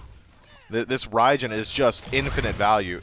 It's astounding to me that the Jade Dragons have played into Baskin's Raijin 3 times now, or twice previously, and said, yeah, give me a third. Like, we could beat that. That's something he got lucky. It's not true. It's just not true. The Raijin pick is just doing too much. And you know what? It's going to get even more done. Right. If it rotates over. Speaking of which, the Ferrymen, Paul and Aror, really, it's just the two, walk forward and just decide that the mid-tier 1 is theirs. The Dragons have no way to answer it. I'm not even going to call them coin flips. They just aren't going well for the Dragons, and it's decided factors by the Ferrymen. Beacon's going to come up soon. And Cyno's out for blood in the jungle. Goes for the ult, gets a pull onto Mike. All the good that's going to do him. Doesn't have a lot of damage, and I don't think his team really cares either. So it's just going to be a small zone on line for Mike, as well as that med. We're going to be talking capture point, and maybe capture point alone here, in favor of the Order team. Dragons in the neighborhood. Do they want to get aggressive? Do they want to fight this? And if so, who is the target? The answer to the first part is no. The second part is no one. Now the Ferrymen are going to bring it straight to the Dragons' doorstep. Try to pick a fight. Not able to find what they want. Instead, back away. Could go ahead and pull the Gold Fury. Jade Dragons, vision in the pit, but Styx Ferrymen, so much advantage in intangibles, golden experience, that they might just be willing to force the engagement regardless. 2-3 split. Keep my eyes on Baskin. Generally, soul laners don't lie about the intentions of their team. So having not made rotation to Gold Fury's side indicates to me that Styx Ferrymen content with just taking the Stygian Beacon themselves. And looking at builds as they stand for the Jade Dragons, not exactly the most threat on objectives. VaporishCoast has gone full ability, so will one-shot squishier targets if he's able to connect that combo. Doesn't exactly slam objectives. LASBRA maybe even has a little bit more DPS on objective than his ADC does, but can't exactly tank it up either. And so it is a return back to neutral. Pyromancer spawning up very shortly. Would create an opportunity for the Styx Ferrymen or the Jade Dragons to go ahead and split objectives if both are going to play a little bit more so a passive play style. I think it would be in the best interest of the Styx Ferrymen to take any fight they can find right now. So group up on gold, see if the Jade Dragons respond. If they don't, rotate over to the Pyromancer, catch them while they're still trying to farm. Or go ahead and knock down the easier of the two. Pretty easy for the Styx Ferrymen to defend the Gold Fury should the Dragons go for that one. Won't be a pull, just LASBRA on left. The Pyromancer goes down with very little fanfare. Jade Dragons everywhere and nowhere on the map. And they're going to get aggressive. EI Jutsu stuns out on LASBRA. LASBRA used the ult on the Cyclone. In a 2v1, Cyclone reconsiders the fight. Loses the purple buff as well, so great play from LASBRA. And in terms of getting a small pull back, but it's 4,000, almost 5,000 gold. Still no Fire Giant pulled up, and pretty much the same amount of experience, 5,000 in their favor. Two of those levels are sitting right there in the long lane. Cyclone over Coast, with Aror leading the way. Even with Mike coming in, they might be able to take this fight and look good doing it. It's just, can they close the gap? Shield buff will be the call, and Myth. Small reset, neutral camps, Primal Fury. Those are upstanding. We're past the 20-minute mark, though, so Fire Giant, that's something the Ferrymen have looked at pretty regularly around this time. Could be, but ADC on left has gone for a slightly slower build too. Fail not as opposed to the Demon Blade Deathbringer. Means that his objective DPS a little bit lower, CycloneSpins that is, than it was in the previous game. We'll be pulling the Primal Fury regardless. Just Mike in range to defend, but Yamoja's pretty threatening. The Styx Ferrymen see no reason to leave it up to risk. Reset the Gold Fury themselves, all the while Nika, LASBRA, able to knock down a tower on right. That's the downside of having a roaming Baskin. Baskin on tour, Woon Young Kim. Revenge tour here in Season 10. Oh, He's man. not there to defend the tower, so an easy knockdown for the Jade Dragons. Well, Paul, oh man, avoids the River's Rebuke as well. Why is he using it before the leap? That's just not right. Yeah, pretty easy for Paul to get on out of that one. And it looks great, too, in the process. Myth, I'm going to tell you right now, I need a Baskin on Tour shirt that has, like, your blue buff as one of the tour destinations. Fire Giant Pit behind your Tier 2. Are you listening, merch team? We're cooking. It's going to be fantastic. I'd wear that to Worlds if I was a Ferryman fan. Fire Giant started up, halfway down already. Ferryman in charge of the pit. That's going to change as the Dragons get aggressive. Nika comes in, eats half his health, and now the aggression seems to be there. LASBRA looking around, tries to go for Cyclone, finds him, and Coast is going to get the last hit in the middle of it all. Damage, Tycho drums, good, low health bars on the Dragons. Paul's going to clean up one, but it is a far cry from a kill on a carry, the way the Dragons were able to pick up. Mike's gone, Nika could be part 2. Cyno, unable to find the root, doesn't have the damage. Fire Giant stays standing, and it's a 1-for-1 trade. Yeah, Cyclone looked like he wanted to just pepper in some damage with that ultimate, then retreat to the right side. Didn't quite realize how many enemies were there. LASBRA hovering on the edge, able to knock him down, do so easily. Doesn't utilize the blink or the beads. So full strength for the next round of objective fight. The Jade Dragons get there, but LASBRA's on left, and it's just Dardez. Fire Giant getting burned. Aror, half health. Dardez is right here. Nobody's stopping him, but he's dancing right next to the Fire Giant pit. Bomb comes out, unable to find the stun. Looking for some damage, has a little bit of help now with Nika. Coast joining the fray. Fire Giant is low. If you step away as the Ferryman, the Dragons are just going to hold on to it. They keep it. River's Rebuke comes up. Tycho drums over the wall, and Baskin's able to make sure that one's secured. Now the surge forward from the Ferryman, chasing down the Dragons any avenue they can find. They're looking for the fast lane. Unfortunately, the Dragons a little bit speedier. Baskin, Thunder Crash forward, is trying to find the poke. LASBRA coming into the equation a little bit late. Might be able to find Cyclone again, but oh my god. That Deathbringer's been finished for CycloneSpin, and the crits are ringing true. Yeah, VaporishCoast got hit from outside of his range for 600 and thought to himself, I thought I was the long-range one. Hail of Arrows is supposed to be the threat. Simply not the case. Mid-Phoenix taking damage down to 50, but if they bit off more, they could chew. Aror has to heal up and focus on it heavily here. LASBRA takes a lot of poke, able to back away. Oval thrown out by Paul. So creates just going a down, huh? small gap. Okay. And it's just going down. As simple as that. The Dragons fall back to Fountain. Heal up. They'll lose mid Phoenix in the process. Ferrymen get a perfect opportunity to reset and reconfigure their approach. I'm just thinking to myself that whole time, Donde está LASBRA? You know, where is he? Why is he on the left side when that Fire Giant is under threat? 4 members of the Jade Dragons in the pit, and I'm not saying LASBRA changes things. He's not the confirmation, but you got to think it would have been better. Aror finds a stun. 5 dragons on him and Baskin. Paul, The Cyno, peel. and now here comes Cyclone. They've got the damage. They've got the resurgence. Caught the But dash. they don't have the numbers. Nika is the target for Baskin. The rest being chased out by the carries of the Ferrymen. Spinner? Low health bars, and that's been enough. CycloneSpin was in the midst of them. Forces out Coast, forces out the rest, kills off Nika with the help of his team. 5-5. Another 1-for-1 trade, but the Fury this time is what the Ferrymen pick up. That right there, what we saw, what happened to Nika, is one of the primary frustration points of playing against Baba Yaga. I tried to dash, it just so happened she split the fight with a silence. Uh-oh. Right into the stopper. Makes it all of 3 in-game units before he falls down. Immediately afterward, Styx Ferrymen take themselves a small win, trading out Auror's Fire Giant for the Fury, as well as the Beacon will spawn up those Titans on the left-hand side of the map, and, well, that's exactly where you want to push if you're the Styx Ferrymen. About a minute and a half to play with on this Fire Giant. We'll see whether or not they think that's enough time to knock down another bird here.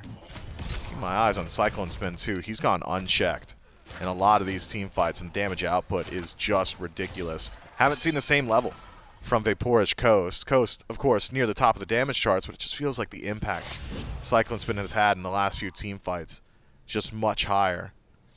Jade Dragons grouped up on right, trying to catch any stragglers. I don't think they're going to find any there. This is notable, though. Paul did not reveal himself on map, so Jade Dragon's not aware exactly of where he is. Might be able to leverage something here. That does reveal now VaporishCoast on right. They don't know Nika's nearby. Styx Ferrymen might not send anyone back to defend. This could be a Phoenix trade. Well, Yeah, they got it. up. Yeah, right side, guaranteed for the Dragons. Win condition open and available to them. Good stun. They're able to find it. They need one more auto. Now left side, Baskin's in the Phoenix is going back. to be pressured out. Baskin looking for a kill, needs a hit, finds it onto Dardez. Creates some space for him, and they kill off LASBRA in the meantime as well. 3v5. Baskin still surviving, still kicking, still thriving in these instances. Mike throws up the River's Rebuke, walks through the walls, gets on out of there. Left side Phoenix traded out for right, but with mid already gone, Ferrymen. Massive favorable position and a numbers advantage for 30 more seconds. Fire minions in mid. Are they going to go for it? Ferrymen are marching in. Can they Titan's pretty far. kill them off? They also have to get through the front line of the Dragons. They're considering it. 20 seconds? Dancing around, Aror goes in, looks for some shred on to Nika. Oh my god, the damage They is got it. there! And then some. They pull the Titan, and they might just pull themselves the win right here and right now. Paul, Baskin doing exactly what they like to do. Menace in the back lane. Meanwhile, the team gets the Titan, wins this set 3-0. Styx Ferrymen were favored going into this set, for sure. Jade Dragons have it all stacked against them, seeding just throughout the entirety of the year. The stakes much higher for the Jade Dragons there, so I think notable. But I was not expecting the set to look like this, Gore. No. I really was not. Fast, concise games, consistency in theming, too. I mean, you could tell they were all written, all scripted. It's the Jade Dragons up early each individual match until eventually the Ferrymen find a punish play, be it at the 10-minute mark or this time around at the 2-minute mark. Crazy stuff. But it's the ability of the Ferrymen to identify what needs to be done on map and then to do it perfectly as well. Oh, 2 people on right side Phoenix. Who cares? We have so many towers up. They're not backdooring my Titan. Mid Phoenix is already down. Let's just keep pushing, desync the defense, take out 1 or 2 members, and all of a sudden you're late enough in the game that those 30-second respawn timers literally cost you your match. And Baskin, untethered to his lane, and is able to just roam around, creates that space, gets that first kill That staggers things out. And when you got a 5-3 advantage, fire minions in mid, yeah, you true. can just walk down the Titan and find yourselves a win and get it 3-0. That's what the Ferrymen do here, and that's it for myself and Miff. We'll throw it over to the desk, and they can break it down. And I think I want to pull from that last little bit there about Baskin this game. Goes down early in the game, but yet still is somehow able to find so much farm throughout this map. We look up, he's down in kills, but he's up 2 levels over Nika at one point, where Baskin's farming in his own lane, doing his own thing, taking out tier 1 tower, and Nika's rotating over to protect a purple buff because Cyno is just bullying out the dual lane of the Jade Dragons. It just feels like the Ferrymen are able to find so much extra farm on this map that the Jade Dragons just cannot seem to be able to get a grasp on. Yeah, I mean, and it was every game. Every game, it was all scripted. It was Dragons winning early. Gold was basically even every game. And then that mid to late game, the Ferrymen started team fighting, and they started snowballing the game very, very hard and very, very quickly. It's not like this was a slow burn type of game. This was a pretty quick and concise victory. It was a pretty close game into basically just a Ferryman win. And that's all 3 games have been won under 30 minutes. We've seen a lot of 30-minute wins this entire phase, but the Ferrymen just come in and take all 3 under 30. Yeah, very rare form from the Styx Ferrymen. We're known to see this team usually go 30, 35 minutes before we start getting close to ending points, but to end every single one this quickly against another team that's usually so dominant throughout the early game like the Jade Dragons are, almost unheard of. I mean, based on what we're hearing from Dardez, I was sitting here going, all right, cool, I'm ramping up for a 4, maybe a 5-game day. We're looking like 35 minutes a pop, or if the Dragons are winning their game, probably, you know, a couple 25 earlies, but this was just complete flip of the script, a completely different form that we saw out of the Ferrymen. I mean, we're 26 minutes in, Baskin is diving beyond Phoenix that's still up at that point just to be able to secure kills. This is a wild change of pace. Yeah, and that siege was very quick also. It was, they're starting to siege left, we're getting split push right, who cares, let's just keep pushing. They get a couple kills, a couple more kills, and eventually the end is just pretty free with how much just damage that they have, how much AoE that they actually have.